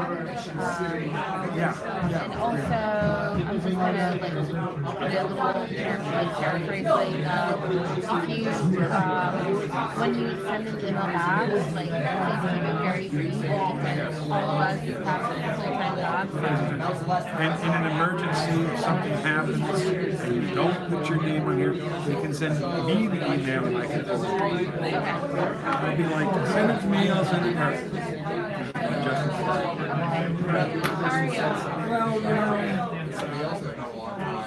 it was a good day, but I realized I worked Monday and Tuesday, and even though for 33 years I did this kind of work, I was like wrecked. I was like so tired. You're teaching right though, right? Yeah, but only Monday and Tuesday, and they were both good classes in terms of. I was just like, oh my god. But isn't that a good thing? Like taking energy, like that's a good sign, right? Well, it is, but also it's like I'm finding out that aging. It's not. I don't have the same kind of energy as I used to have in my 20s or 30s. So we're gonna go like in a couple of minutes. This needs like you want to give your for a couple of minutes, and then I'll say blah blah blah. We're back. And blah, blah, blah. Okay. What are you doing here? He's standing there smiling brightly. Hi, I'm Dan, by the way. This is Dan, this is Chris. Chris, how are you? You just dropping in? I literally just got here. Are you gonna read? Yeah. Are you gonna read? Are you gonna read? You gonna read?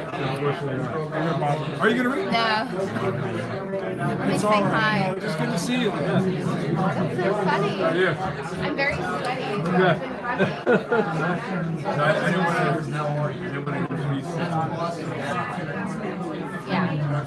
Let your days be merry and bright, merry and bright, and may all your Christmases.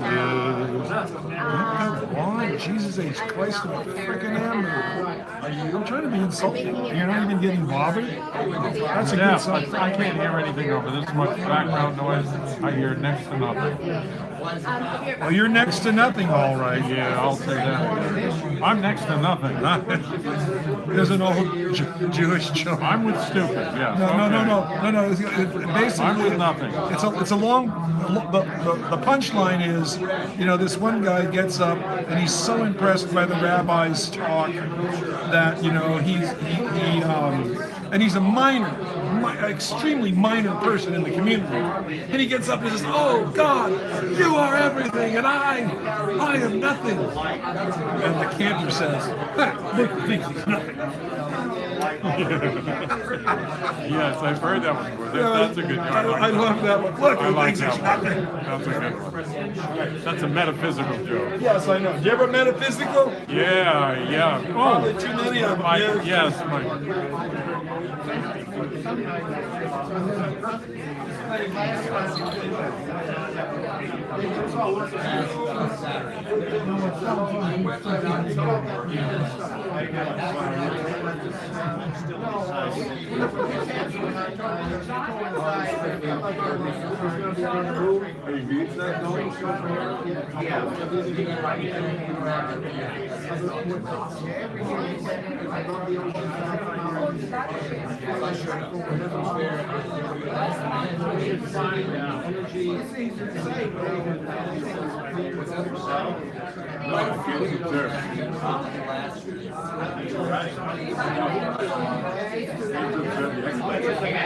All right. Good night. Ready? Can't be on the hot seat. All right. So let me get their attention, and then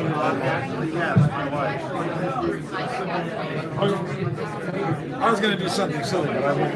They're serious. Oh, we did look. We made this. Okay.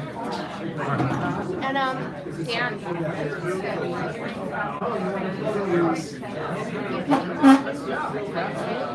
You want to send stuff? You want to ask questions? You want to be a part of it? You want to know more? Anything? Small magazine, blah blah blah. Within,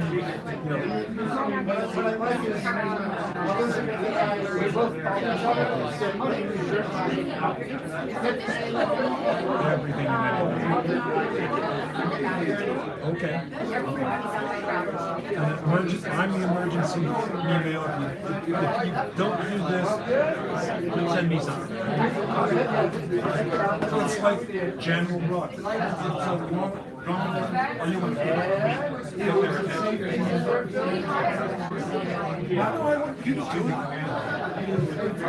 I'll get their attention to you. Ladies and gentlemen, if I can have your attention, please. Row, row, row your boat gently down the stream. Merrily, merrily, merrily, merrily. Love is but a dream. No one knows the second verse of that song, and here's the second verse of that song. Row, row, row your boat underneath the stream. Ha ha, fooled you all. I'm in a submarine. Thank you, ladies and gentlemen, and we have a special announcement right now. Nicole is going to come up here. It's a very special, important announcement. Then we'll have Richard Sanderell come and launch us into the second half. Please give a round of applause to this young individual here whose talent and magic exceeds all imaginational constraints.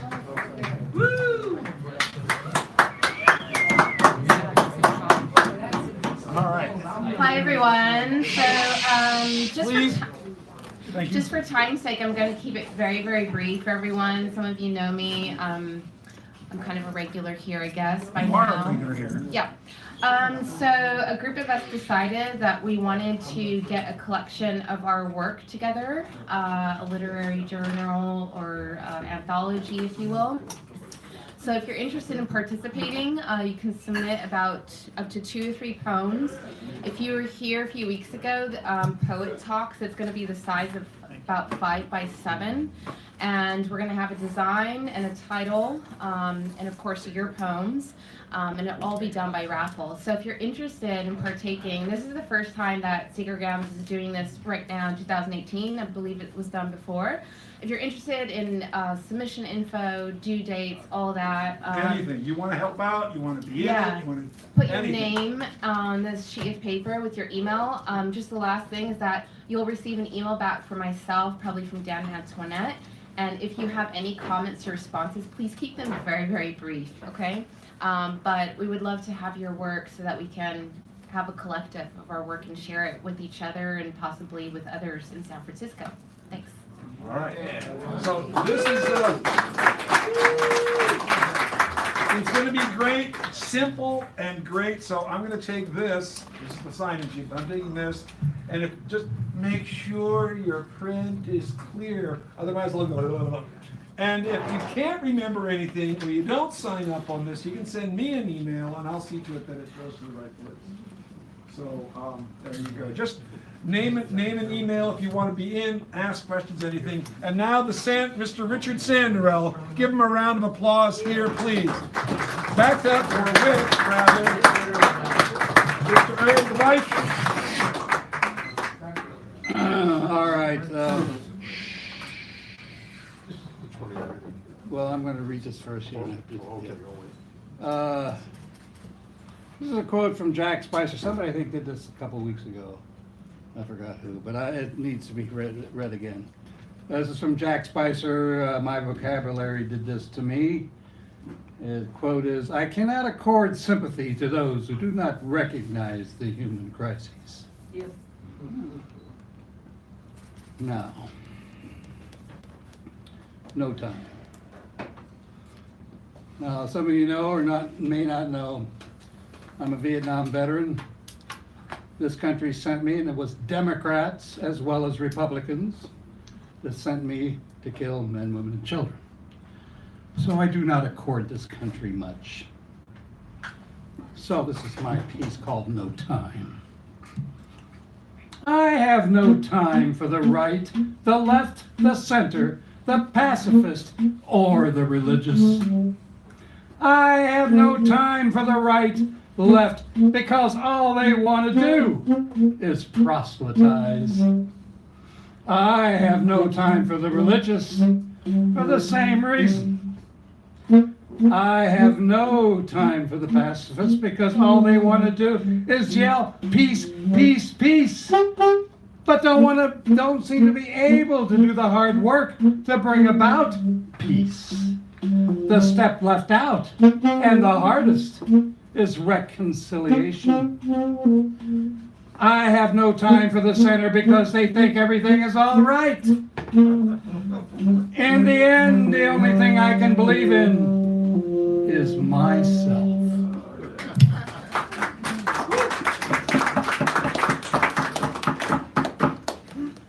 Antichrist.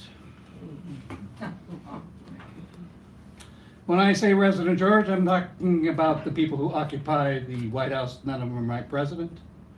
And they're called George because that's what the first one was called, and he was nothing but a real estate agent. Antichrist. Will the real Antichrist please stand up? With each new resident George, charges leveled, he's the Antichrist. I see something peculiar roaming the powers of halls of power.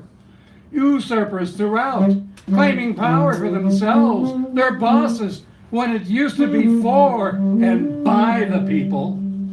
We're chumps who still believe in the process. Those who believe that we can still make the Usen thing work. Too much hatred of the other, whoever the other is. We stay locked in our hatred, distrust. It's exciting times in Usen. Such fun during the end times of empire. There are fires in streets, buildings, homes, forest hearts for profit. Conflagrations everywhere. It's burning, baby. It's burning. It's burning down. Yeah. Antichrist is an invention of the mind, not of the real or virtual world. We are the good, evil, however you define these terms and words. We make our worlds in protest. Our mothers done tolerating our executions for pay dirt. There is no Antichrist. There is only us.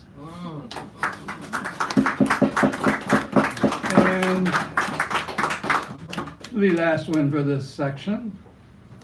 Let me find something quick. Oh yeah, let's do a little humor for everybody, make them laugh. Make 'em laugh. Wimpy wants a new burger. Wimpy, Popeye's friend, said he would never pay you a next, excuse me, let's start that one over. Wimpy wants a new burger. Wimpy, Popeye's friend, said he would never pay you next Tuesday of next week for a hamburger today. Wimpy, now older, changes his order. He will now gladly pay you the second Tuesday of next week for a vegan burger today.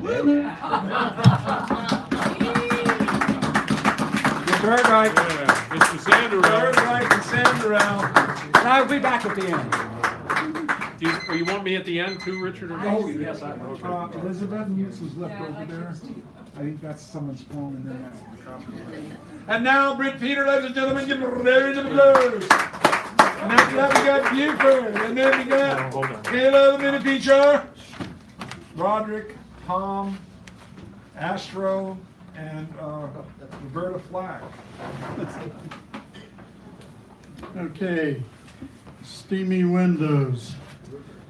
I haven't had a car for some years, but steaming windows and awkward banging of knees lust I remembered. Hillsides and parking down the street remembered. Steamy windows. The thermostat contends with the internal turmoil filling the air at our house and neutralizes the front windows against the cold outside world. Frosted windows. Early morning cars all in a line along a neighborhood street, still frosted over at 7 a.m. Offer space for poetic utterance The quick finger, a little engraving on someone else's car, says, get a horse, bring Trump down, love and sweet lust conquer all. Who needs a spray can? Let the rising sun deal with that.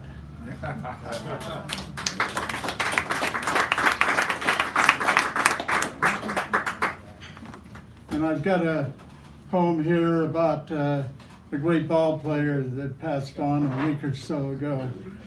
Stretch. Waiting for two young ladies, the incoming train, 16th and Wood, a leftover sporting green on the bench. Rookie goes 4 for 4 against Robin Roberts. He hit .354 that year, loved in the city. Transistor radios ablaze with his fame, cheered on by bootblacks, Muni riders, and even Coast League diehards. Outlasting Charles McCabe and Alvin Dark, entrenched SF-style dog whistles.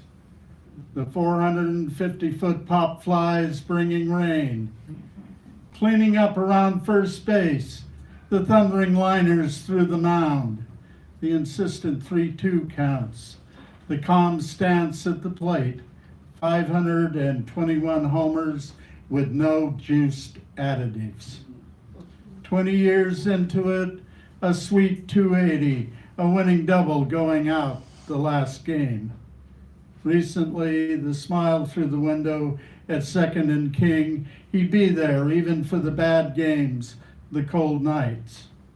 Number 44 before our very eyes, Willie Stretch McCovey. I may be a moldy fig, but there were giants in those days. Jim Fitch.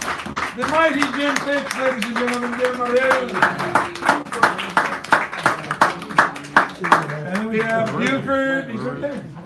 We have Buford and then Kaylar Minnie. Yeah, here we are. Well, kids, we just had an election. And I don't know. I think I'll do the last one first.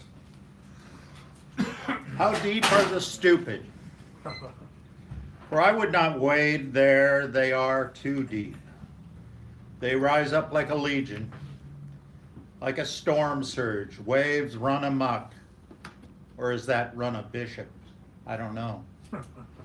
I know not, for it's too deep. I'm once again sad for us, to not know a wise choice when presented to us, or to not take the best choice that the smart choice offers, and to speak with reason. No, I guess we'd rather be stupid. Okay.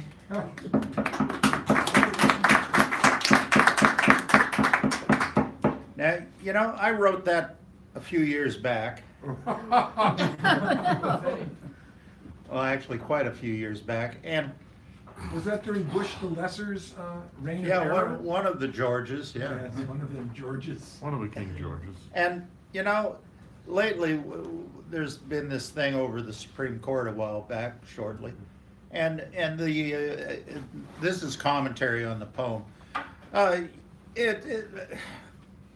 So I'm watching CNN, and they're interviewing protesters in front of our Capitol, and there's a lady festooned with American flags, and she's for Mr. Kavanaugh because she feels he'll short-circuit Roe v. Wade and not allow the Clintons to sell baby body parts anymore. Now, you know, to get that stupid, you really got to go somewhere and get educated. That's the comment. Here's the poem. Twilight, a pink veil lifted. What once was gray in the moonlight, rust brown, gunmetal by noon's glare, is now pink. As well as pink was meant to be, not violet or some fiendish glow that calls to imagination, but pink, a settling of hushes, calling quite yet pink. Gray like midnight's full moon, it might be in its stronger movements, but no, pink. As simple as black coffee, as straightforward as the last command, as rosy and sweet as newborn. Catch it now, for as twilight, fleeting, a time measured, but why? For as any great pleasure, it is to be reveled in, not to be measured, pink. I wish to call your attention to the gift of thankfulness. For without this gift, we have no stops, no youth, no adventure, no recalling, no pink-tinted landscapes of clouds and steel-colored rocks tinted with twilight's last pink. No gentle colors of memory's good deeds, no vines in winter to set receding lines like hair that grows no more.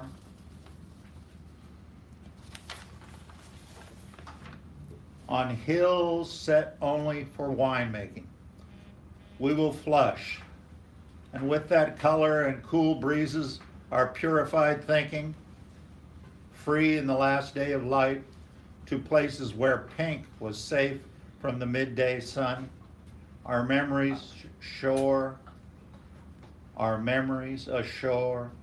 safe pools of light, reveal in that place, in yesterday's safe, where the trigger was not pulled 20 times. Thanks. Buford. The mighty Mr. Bunton. And then we have our mini feature, Kayla, just so you know. All right. This first poem is called The Trumpeter. The trumpeter brings up the tough issues, blows his own horn to the world, and the U.S. he considers as his oyster. Let me open it up and let the gushy insides out he brings up. The Democrats, a fairly conservative group themselves, look like left-wing radicals by comparison. He blows a sad tune with his fake hair and is harping about, quote, fake news, meaning the kind that doesn't sound like him.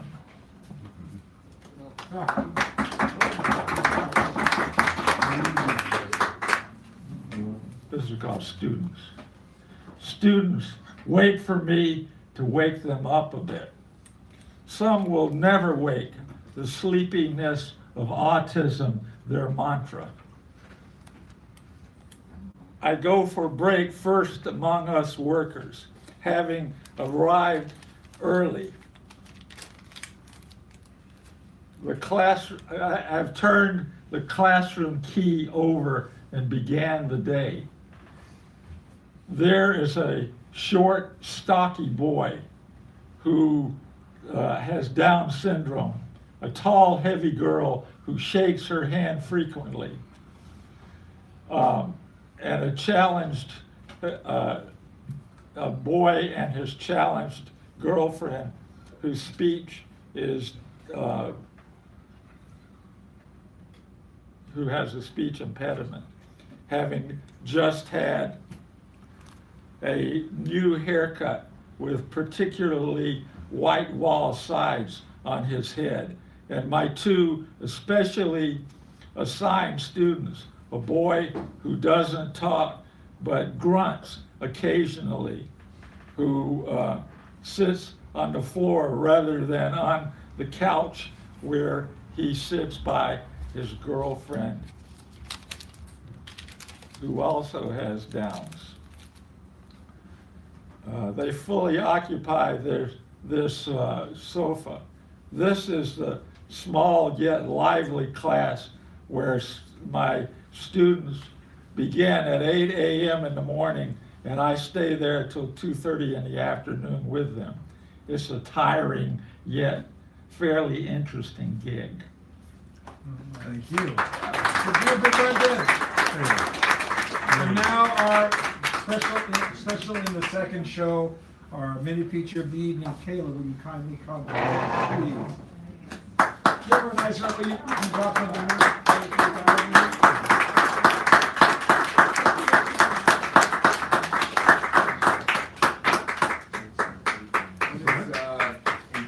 What is Jacob?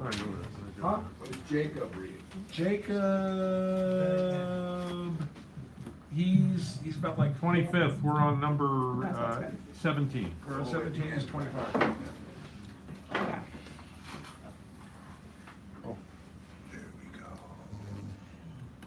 I like that I can't see myself this time. I know this is the usual way we do it. Prefer it. Okay, All right. Okay.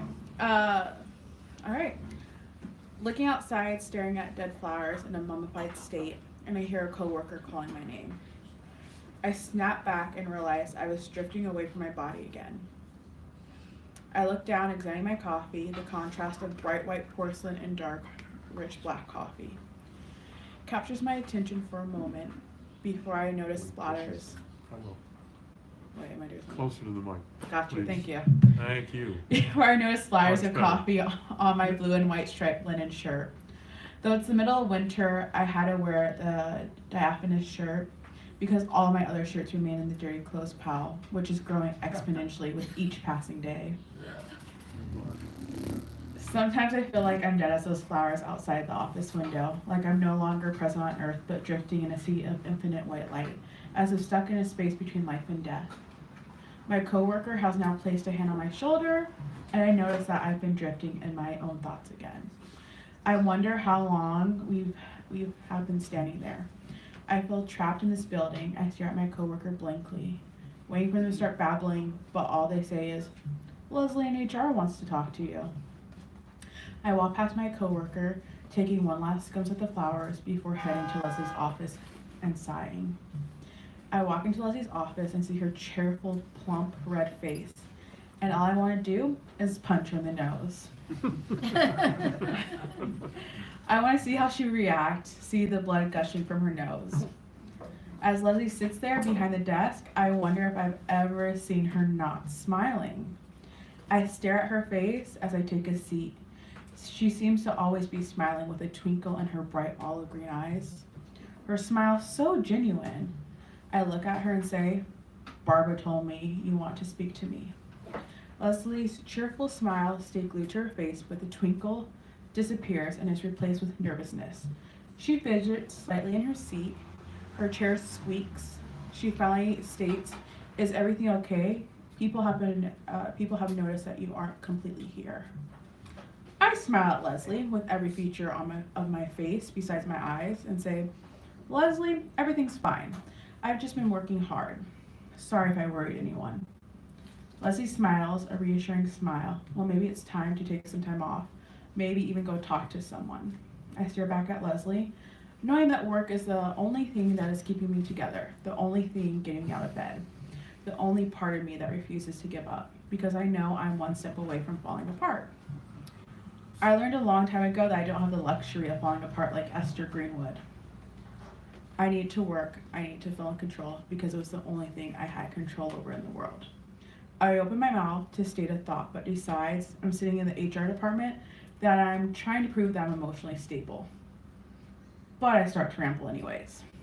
Leslie, thank you for your concern. I understand. The weather just has me down, gloomy, and those flowers outside the window, they've been dead since last summer. We really need to replant them come spring. But other than that, I'm fine. Thank you for asking. I get ready to stand up, and I see the frown form on Leslie's face. So I stay seated.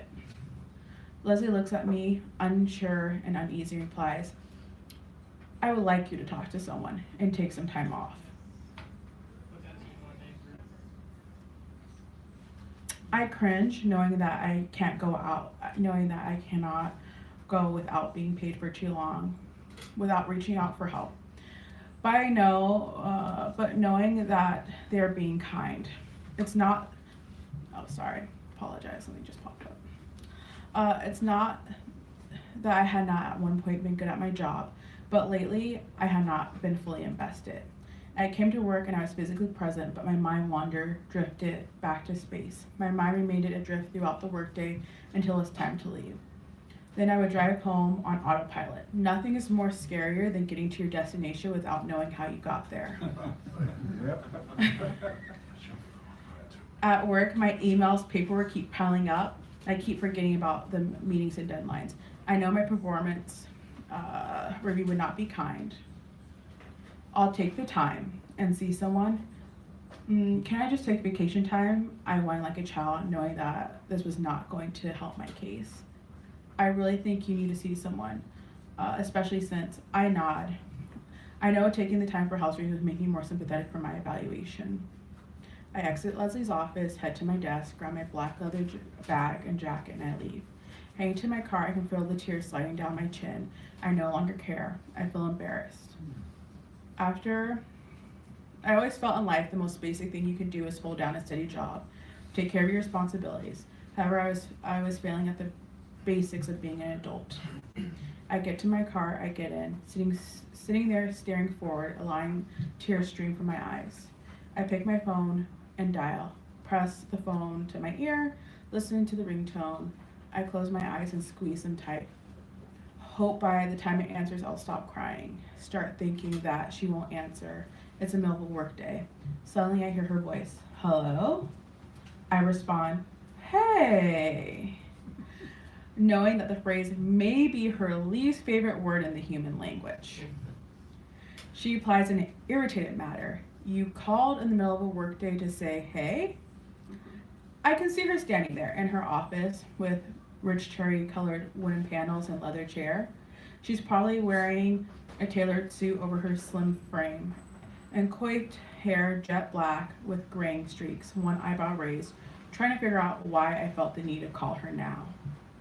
I close my eyes and squeeze, and again, trying not to cry while placing my hand against my chest, trying to steady my heartbeat, my voice quivering slightly at first. I was just wondering, what are you doing this weekend? My mother now responds simply, I don't know. Jeffrey and I will be in town. Do you want to have dinner? I cringe. I would prefer to share the news with just my mother, even though I know Jeffrey will be sympathetic. I'm embarrassed. I sigh, sure. Just the three of us? That's fine. I have a meeting. Call you Friday, hash out the details. Bye. I love you. Bye. She hesitates. I love you too, honey. Are you sure everything's okay? I respond, everything will work out. Okay, talk to you Friday. I lean my head against the headrest and swallow hard, trying to force saliva through my throat, wondering how my mom will handle the news.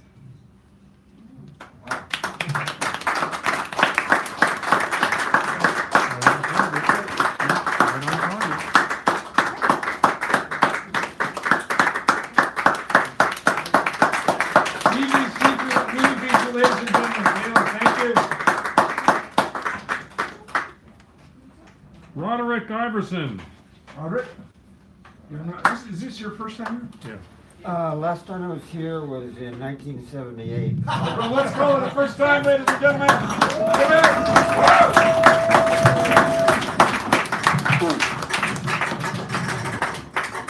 Welcome back. Yeah, welcome back. Hello.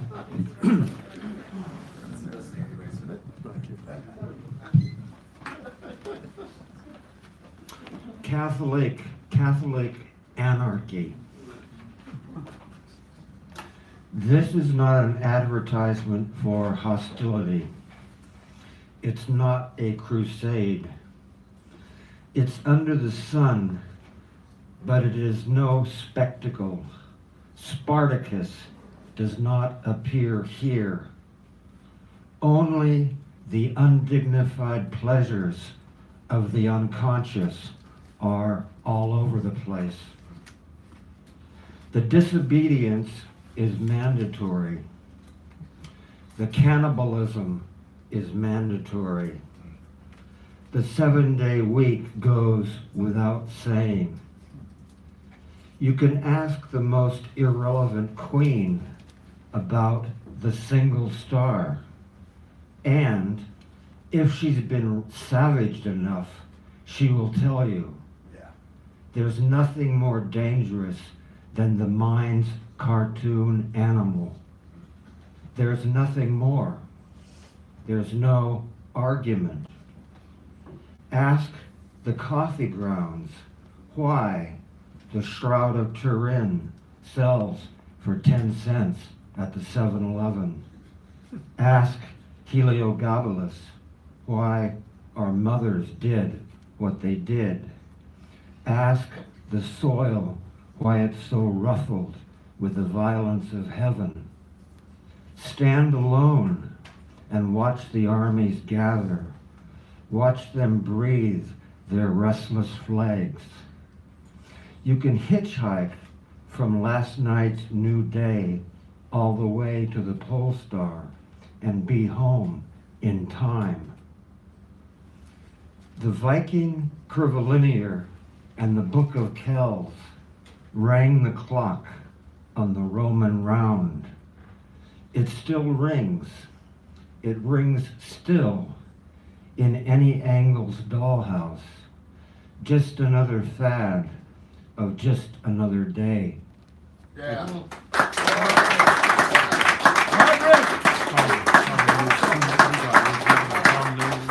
Tom Luciano, another new person, give him a nice round of applause up here in his new. Come on, see the table, boys, let's go.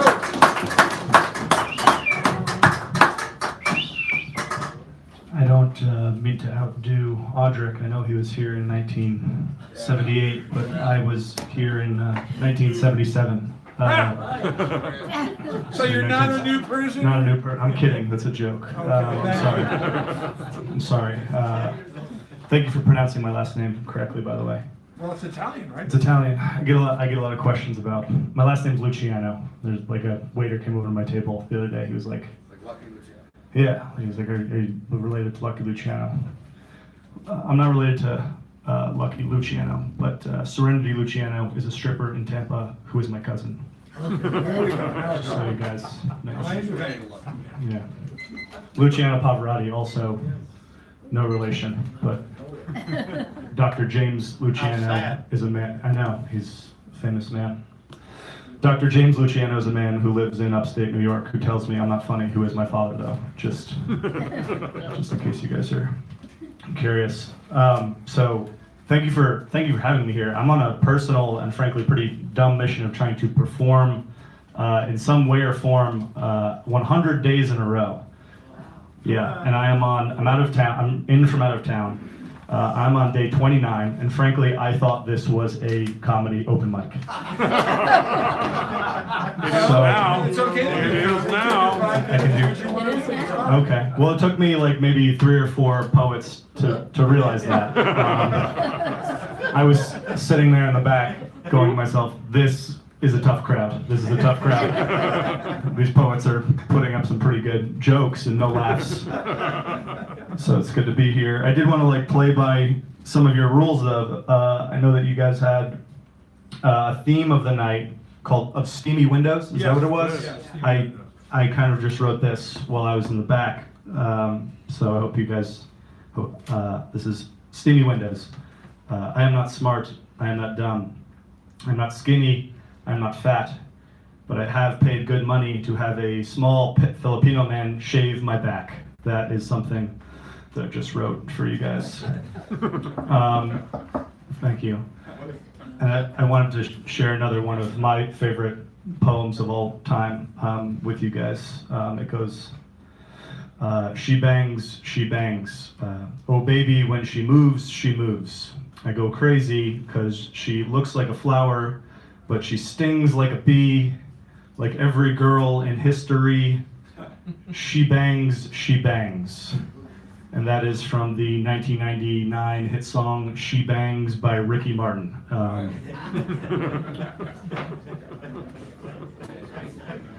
Another sensitive opus. Another sensitive, heartfelt. I like how this is here. So I told my mom to tune in. So Mom, tell Dad he doesn't have to sleep on the couch anymore. He's a nice man. He doesn't deserve that. He's working real hard. So I don't know about you guys. I try to keep my. Do you guys tell people that you're like a poet and you do a lot of creative things in your life? Do you like with your like work? I keep my work and my comedy separate. But someone from work found out that I do stand up comedy, and he came over to me. He said, "Just so you know, I also do stand-up." He goes, "I write it, don't perform it." Something which is categorically not stand-up. It's not stand-up at all. That's the whole art form, is delivering the message. And then he said, "I'm working on this bit. I have this bit right now, this joke that I'm working on, about how this Indian guy in the office always smells like curry." And I was like, doesn't sound like you're really doing stand-up. Sounds like you're keeping some kind of racist diary. That's what you're keeping. Just keeping some kind of racist. That's like stand-up is the whole, like, delivering the message is the whole point. It's like, oh, you're a pastry chef? A guy went up to another pastry chef, like, oh, you're a pastry chef? I'm also a pastry chef. What I like to do is get the ingredients together, mix them, never bake. I never bake. That's a very similar message. Thanks, guys. Appreciate that. Stifled laughter, I'll take it. I'll take stifled laughter. I don't want to run out of time. Are you going to light me? Is that going to... 1 minute. Is it 1 minute now? 1 minute now, you have another Okay, minute. thank you. Roll it. Stop while I'm ahead. Stop while you're on your head. I've never been heckled by a poet. I was hoping it would be... I was hoping it would be a little more eloquent. That was your best laugh. Yeah. Stop. It was a blatant please stop, and I haven't had that. I've never really heard that, but I appreciate you guys having me here. Don't let him do that. What's that? No, it's a good laugh. It ended on a laugh. That's good, That was that's good. No, we're good. That's a minute. We're good. You're on. I'm done. All right, That's good. Thank Ding, you. ding, ding, ding, ding. Right on the You got something for me? Yeah, those are a list of websites that are open mic. You go to those websites, there's all kinds of open mic places. Oh, beautiful. Okay, Well, thank especially you. that first one. That's this one up here is the one that I put together. It's John open mic poetry things, but you can look around. Lamb. Perfect. Yeah, thank you. Since you're on your quest, you know. This is Joan. No, I think it's John. Yes. John Lamb. John Lamb? John, are you on the Lamb? He might not be here. John is on the Lamb. Antoinette Payne. Antoinette Payne, I know she's here. I saw her. There she comes. Give her a nice round. Well, there was this guy named John Lamb. He signed in, but he's not here. And then we got the mighty Hal Robbins, Sheb, Jacob, and the Cinderella closing us out. Thank you, Sheb, for everything you have done, will do, are doing, can do, must do, might do, etc. And so forth. How you do carry on. You know, I tarry on. Tarry on? You tarry town. Yeah, Tarrytown. Yeah. Antoinette. Okay, so in honor of Steamy Window, Ooh. mind makes everything, it's all imagination, happiness inborn. We search for that which does not end. Kettle water boils on kitchen burners, too long to find grief or sadness in marigolds' faltering hues. They wilt while obscured windows only look inward, steamed in afterthoughts of crusty men who find solace in black tea. They think of love forever forgotten, added milk and honey, sweetness like a kiss, finds fortune in fall fragrance, pumpkin spice here to stay. Forlorn party girls know never-ending figurines of themselves, march home in cold, dark places, missed yesterday when sunshine was abundant. And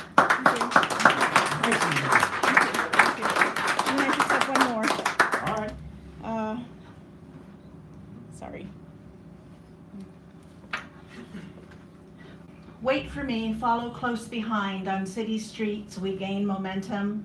Stay with me, fresh linens hold our place in time, in space we do not cling. Cherish this love inside our art, elders recognized. We thrive this winter storm, where winds toss past life memories of this city we love. Hal Robbins.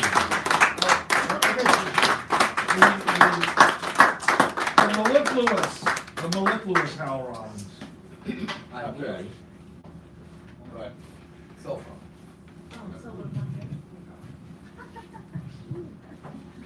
The Sick Rose by William Blake.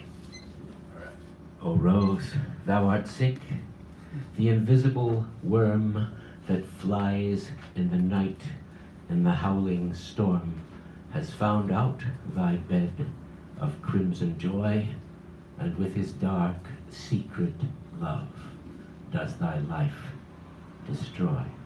Yeah.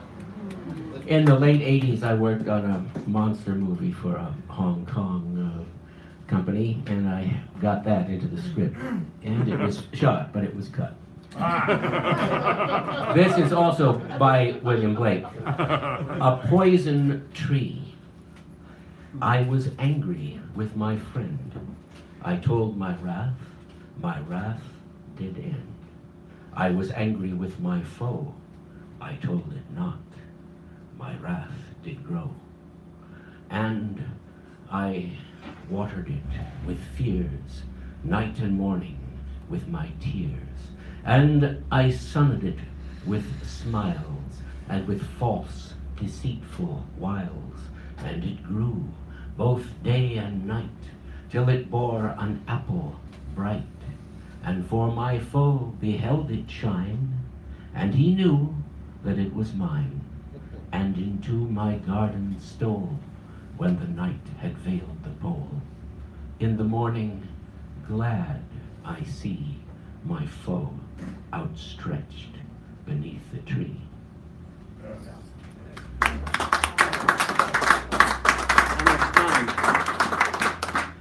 April Rise by Lori Lee. If ever I saw blessing in the air, I see it now in this still early day, where lemon green the vaporous morning drips wet sunlight on the powder of my eye. Blown bubble film of blue, the sky wraps round weeds of warm light, whose every root and rod sputters with soapy green, while all the world sweats with a bead of summer in its bud.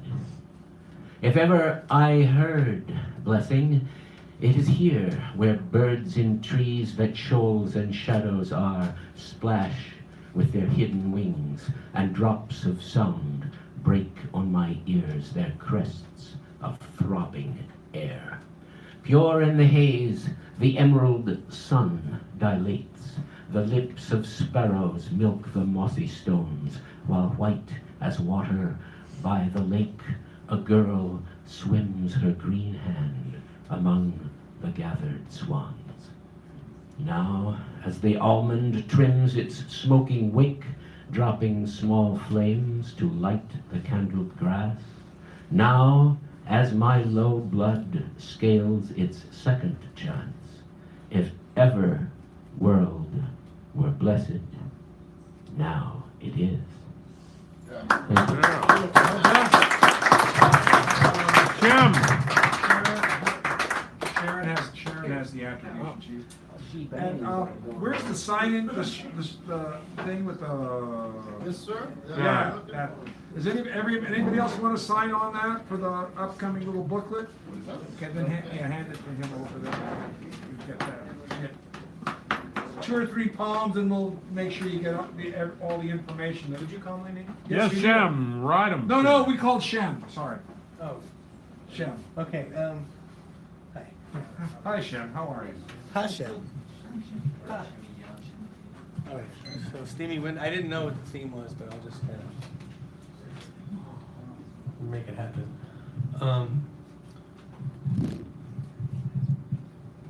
There's kind of non-consensual steamy window allusions in this particular thing that I'm about to do. And I think Tommy inspired me to do. This is the first part of a long poem, but I'll do it. There's some Catholicism, some anti-Catholicism in it, I think, and politics. Blue luck inverted. An upside-down 4-leaf clover, purplish, more red than dead, but still no better off for time spent in service. Overgrown and sulky, stuck in a quagmire, rowing in place in a tinny little boat. Nostalgic for a dream that seemed like destiny at the time, but never really manifested. True love converted like a Sephardic Jew who, in order not to get caught in the snare of a Spanish inquisitor's plot, surmises it would be wiser to hold his tongue and bide his time. No, sorry. Hold his tongue, hide his faith and pride inside, resort to artifice and bide his time. Identity deflowered by a lustily papal penetration, architectonically tonifying in its rapaciousness. Consciousness invaders, creators of a new self, erected for the sole gratification of an expanding avarice, empire churches gone wild, ecstatically chanting chapel dirges, drunk on success, newly minted mental prison interior design services, reconfiguring our every thought, impulse, and urge with interrogative precision. Okay, that's that. And this is more like a romantic version of my 29-year-old self, which is kind of steamy, which is kind of a little hip-hoppy. I apologize. It's called Moonshine. Hey Moonshine, it's always playtime when you're up in the daytime, and I'd like to say I'm just having a good time, but the love that I feel is just so goddamn real that it shocks me like blazing sunshine in the dead of winter. And when I'm next to you, I feel so fresh and new, like the smell of the earth when the rain stops, an absolute beginner. And the sweet sadness in me is so glad to see your face opening up to me. You touch the well of my hurt, and then the pain stops. But I gotta fess up, you're looking hot in your skirt, and my urge to flirt swells in me, compelling me to pull your dress up. And the connection between our two midsections is so direct that just the smell of your sweat makes my whole soul erect. And the inevitable thrust of my incredible lust stabs you in the abdomen like you were St. Catherine and I was the angel of God holding a javelin. And then the beast is released. I tear your tights with my teeth to discover beneath no more resistance and no more distance as the lines are erased between existence and non-existence and those of time and of space. Our disappearance is magnificent, innocent. But when the morning sun's face raises its head to find us lying in bed and crying instead of laughing and babbling and the sign of the threads of life's unraveling, he's got you leaving again, and I'm not breathing again, so I am traveling in through the landscapes of my inner space with the sinner's face and the cynical, clinical grace of a fallen angel. Yeah, Jacob, give it up for Jacob as he comes up here. A nice round, and then we got Sandra coming back to close it out, and then these fancy dancy prizes I keep talking about here. Man, I don't know how I'm supposed to follow that fire in the booth right there, but you will follow it well. You're capable. We like you. You're beautiful, perfect, and wonderful in all ways. This is a poem called Love Letter Number 3. Our footsteps are ghosts. She steps on pieces of my soul on her daily commute. I tread on hers once I get off work. We never had real estate in the city, but I walk to all our old spots to feel a part of something, even just a memory. If our schedule does line up one day and we cross paths, my heart will recognize her instantly. It will threaten to beat out of my chest, but my demeanor will appear as if it's just any other date. Crossing paths with a stranger. No hello. She's so close to me every day I can feel it, but I must pretend she does not exist, or that we never kissed.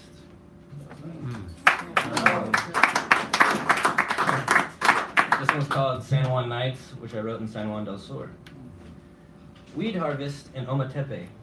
The Rastas pass me the herb and I lose my mind. At the beach or the bar, I can't be certain. A gypsy woman tries to seduce us all. She says she has no name and was born in heaven. She pours us rum and takes off her skirt, spreading her legs. This is the only temple worthy of worship, she says. Angels and butterflies flew from her sacred lips with hopes of luring us in. I'll never forget that night, not because our moments on the mattress were memorable, but because it was that night, as I closed my eyes under the moon, I realized God was a woman and not a man. Yeah.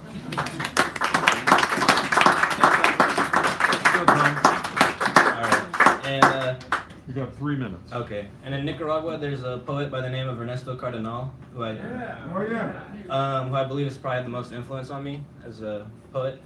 And he came to me in a dream one day, so I wrote this poem about that dream. It's called Cardinal Dream. Last night, I met you in a dream. We crossed paths on the streets of San Francisco. You greeted me like we were old friends as you adjusted your black beret. Your long hair and your beard matched your kotana.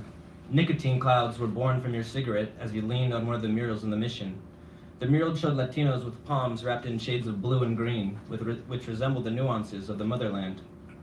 Laborers, the forgotten backbone of the United States. You invite me for a walk. We take a tour of the city. You stop to talk to all the homeless people sleeping outside the shops, giving a prayer for all the hungry mouths. How can all the people in this city, who earn more money in a week than most Nicaraguan families do in their lifetime, be content to see their neighbors suffer? You ask me what I know about poetry. I say it comes from within and it can heal the world. Poetry is love. You sit on a park bench in the lotus position and nod your head. We share poems with the moon. I see my lover's shadow at the door of an apartment building. Even her shadow puts me in a trance. I look back at the bench, but you've vanished. All that is left is a burning cigarette and the flowers of May. Yeah. And now the Quincy Bulldozer, Signature Bulldozer, the last word, Mr. Sandarell will kindly step forth.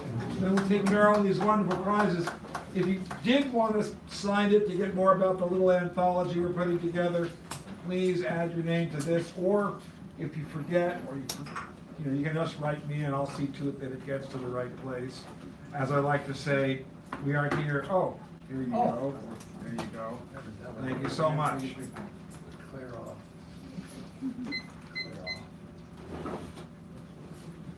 Alrighty-dighty, I hope everybody's happy. Happy. Come on. I'm happy! Come on, yippee! Woo. So now I can bring you down. Just kidding.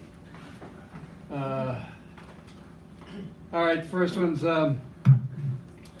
USA, thank you for all you do. USA, thanks for all you do. All the happiness, joy you bring, spread. The love, respect you give all people, giving nor taking what is already human rights. USA, thanks for bringing us together in peace, love, understanding, reconciling. Love has replaced learned sickness of heart, diseases of mind. USA, thanks for looking out for the health and welfare of the people. There is ease throughout the land. Gardens grow in prosperity. USA, thanks for showing respect for the mother, giving back to her instead of always taking. The mother already knows how to survive. USA helps support her. USA, thanks for making sure elders, those who need help, receive it. Homelessness, a thing of the past, horrors. First Nations honored through treaties, giving them rights every nation's accorded, including to those who never surrendered or signed treaties.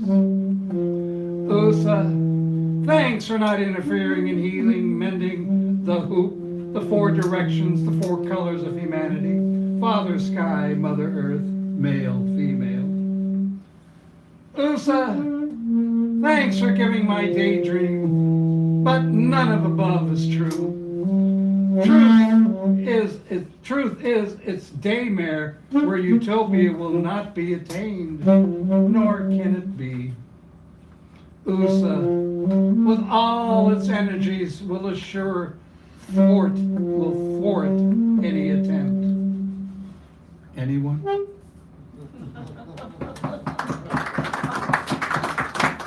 Anybody remember what company towns were?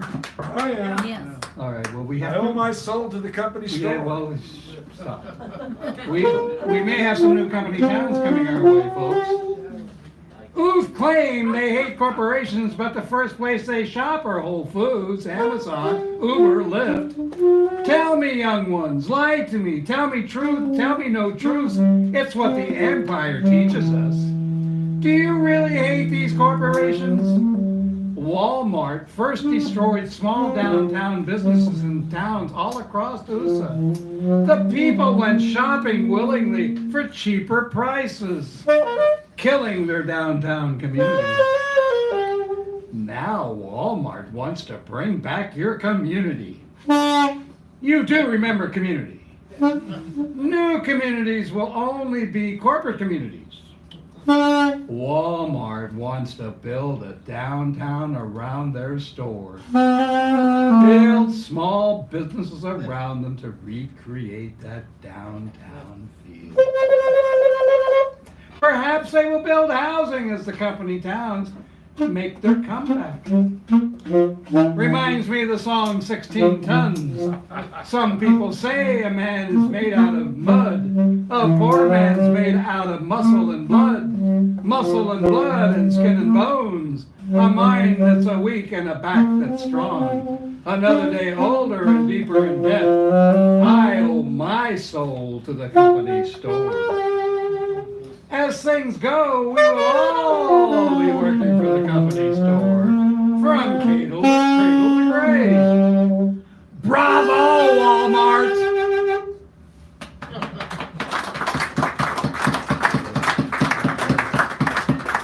And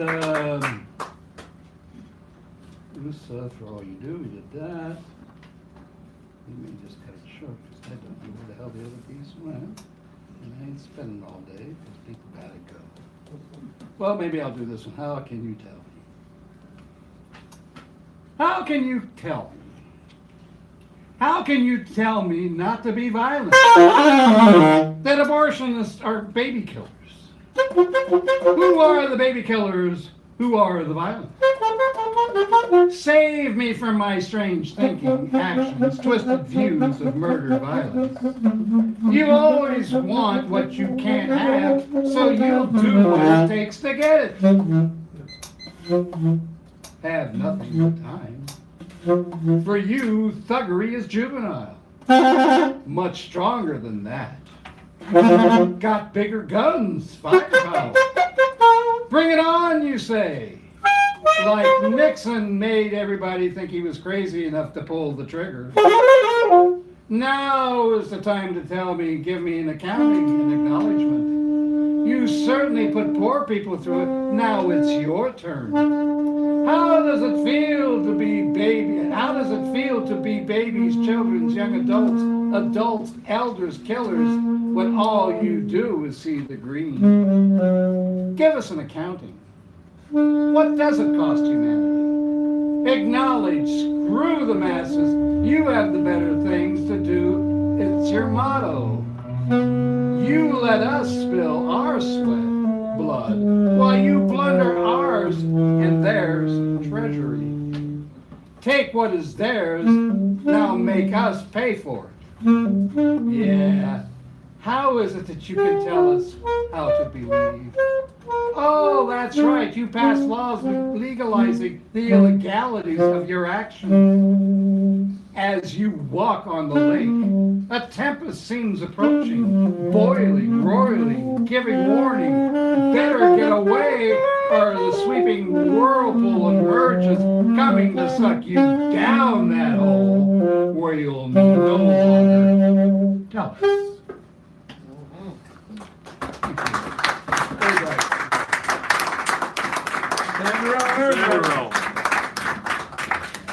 The source. Sorcerer's source. I want to thank you. We're going to take care of these door prizes. We're going to reintroduce them very, very briefly. In a time of violence, dogfight, reintroducing wolves, building a better athlete. There's a lot in there. Planet or plastic. Like I say, we'll go for planet. San Francisco Peace and Hope, Light the Sky, the issue we talked about this evening. And of course, this was Shakespeare in London by Marchette Chute. Bookmark now, an autographed copy, a collection of all original essays from today's and tomorrow's young authors, the state of the art and the art of the art of the hustle. Oops, sorry about this. Art of the hustle. Bay Nature with a specialized insert. And then these, of course, are like, this is a set of links that are resourced to poetry open mics all around the area. I did this for somebody else, but I figured I might as well share it. And then places that I'm appearing on the other side, just so you know. So, David, will you kindly assist me in this? Now, when you signed in, you put your name next to a number, and I've been shuffling these cards dutifully and obsessively compulsively. So what, Me too. yes, so I'm going, oh, can you cut them just one more time to prove that I haven't set them up or something? And then, we will take care of business. Of course, there's being the co-pilot. If you come next week and you do what David did, except, keep me in check. And then mini feature, of course, that was Kayla this evening, choosing the theme, which Sharon did last week, and so this week's was Steamy Windows. The last word, which you just saw Mr. Sanderell doing, starting and ending the second half, and the keynote, who kicks off the evening like Rob did. So, did I Six times. Okay.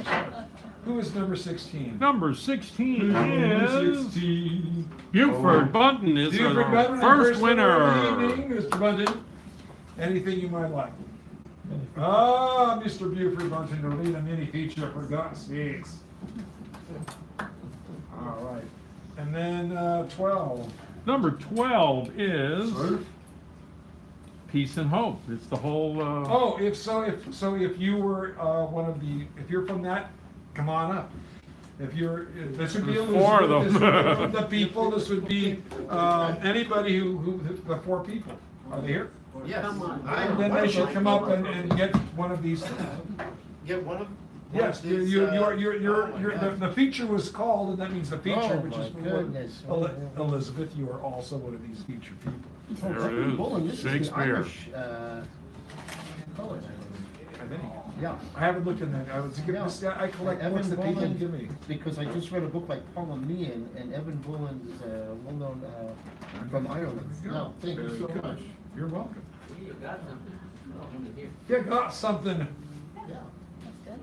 Ah, very good. That's a good choice.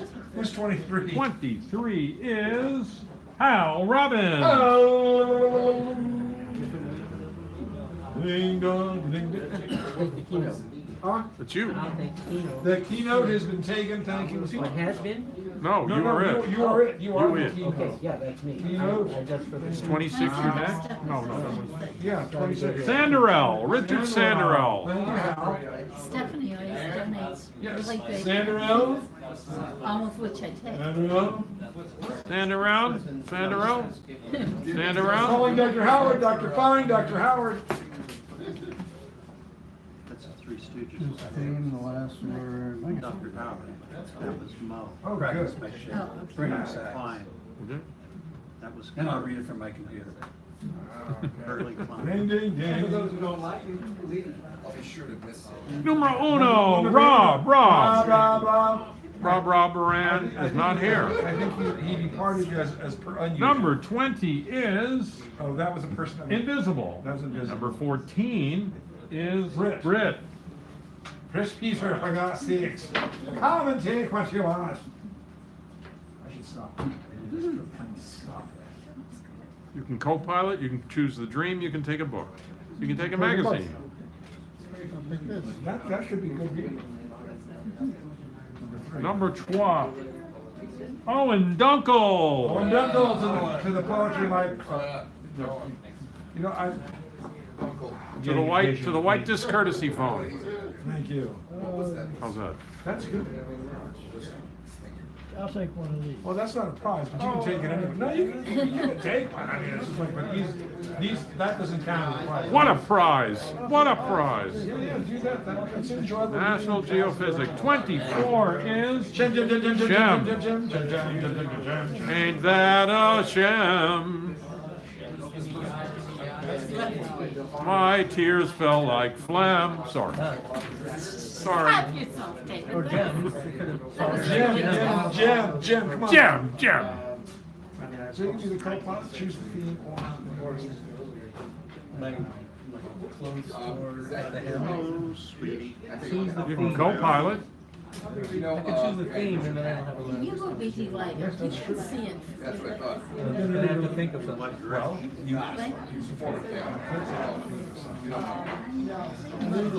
noodles. Noodles. We have a theme of noodles. Noodles. Or noodlers. Or noodler. Okay, noodle in any form. Noodle, noodler, noodles. Noodle is the root word. And now you're gonna pick me. Now when all the stuff I want is gone, now you're not even gonna pick me. Roderick Iverson. Roderick. He's gone. He gone. Number 2.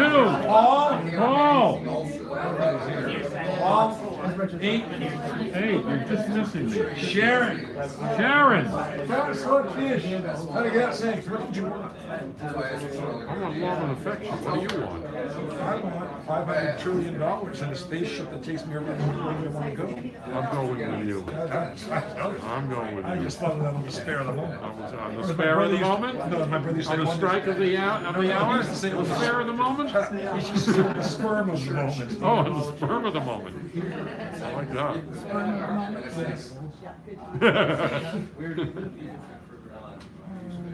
Sticky wicket, eh? Ooh, that's nasty. Sorry. I watched What About Dick last night. See, now you pick me. I'll take this. He's 22 for crap's sake. Antoinette. Would you like this? Yeah, these are the 2 things. What do you want one of those? That's not a problem. You can take that. Okay, we got a call pilot Antoinette. And you still got one National Geographic? Yes. Pick another one. Number 7, you get National Geographic. That is Tommy. He gone. 15. Jim? You got it at home.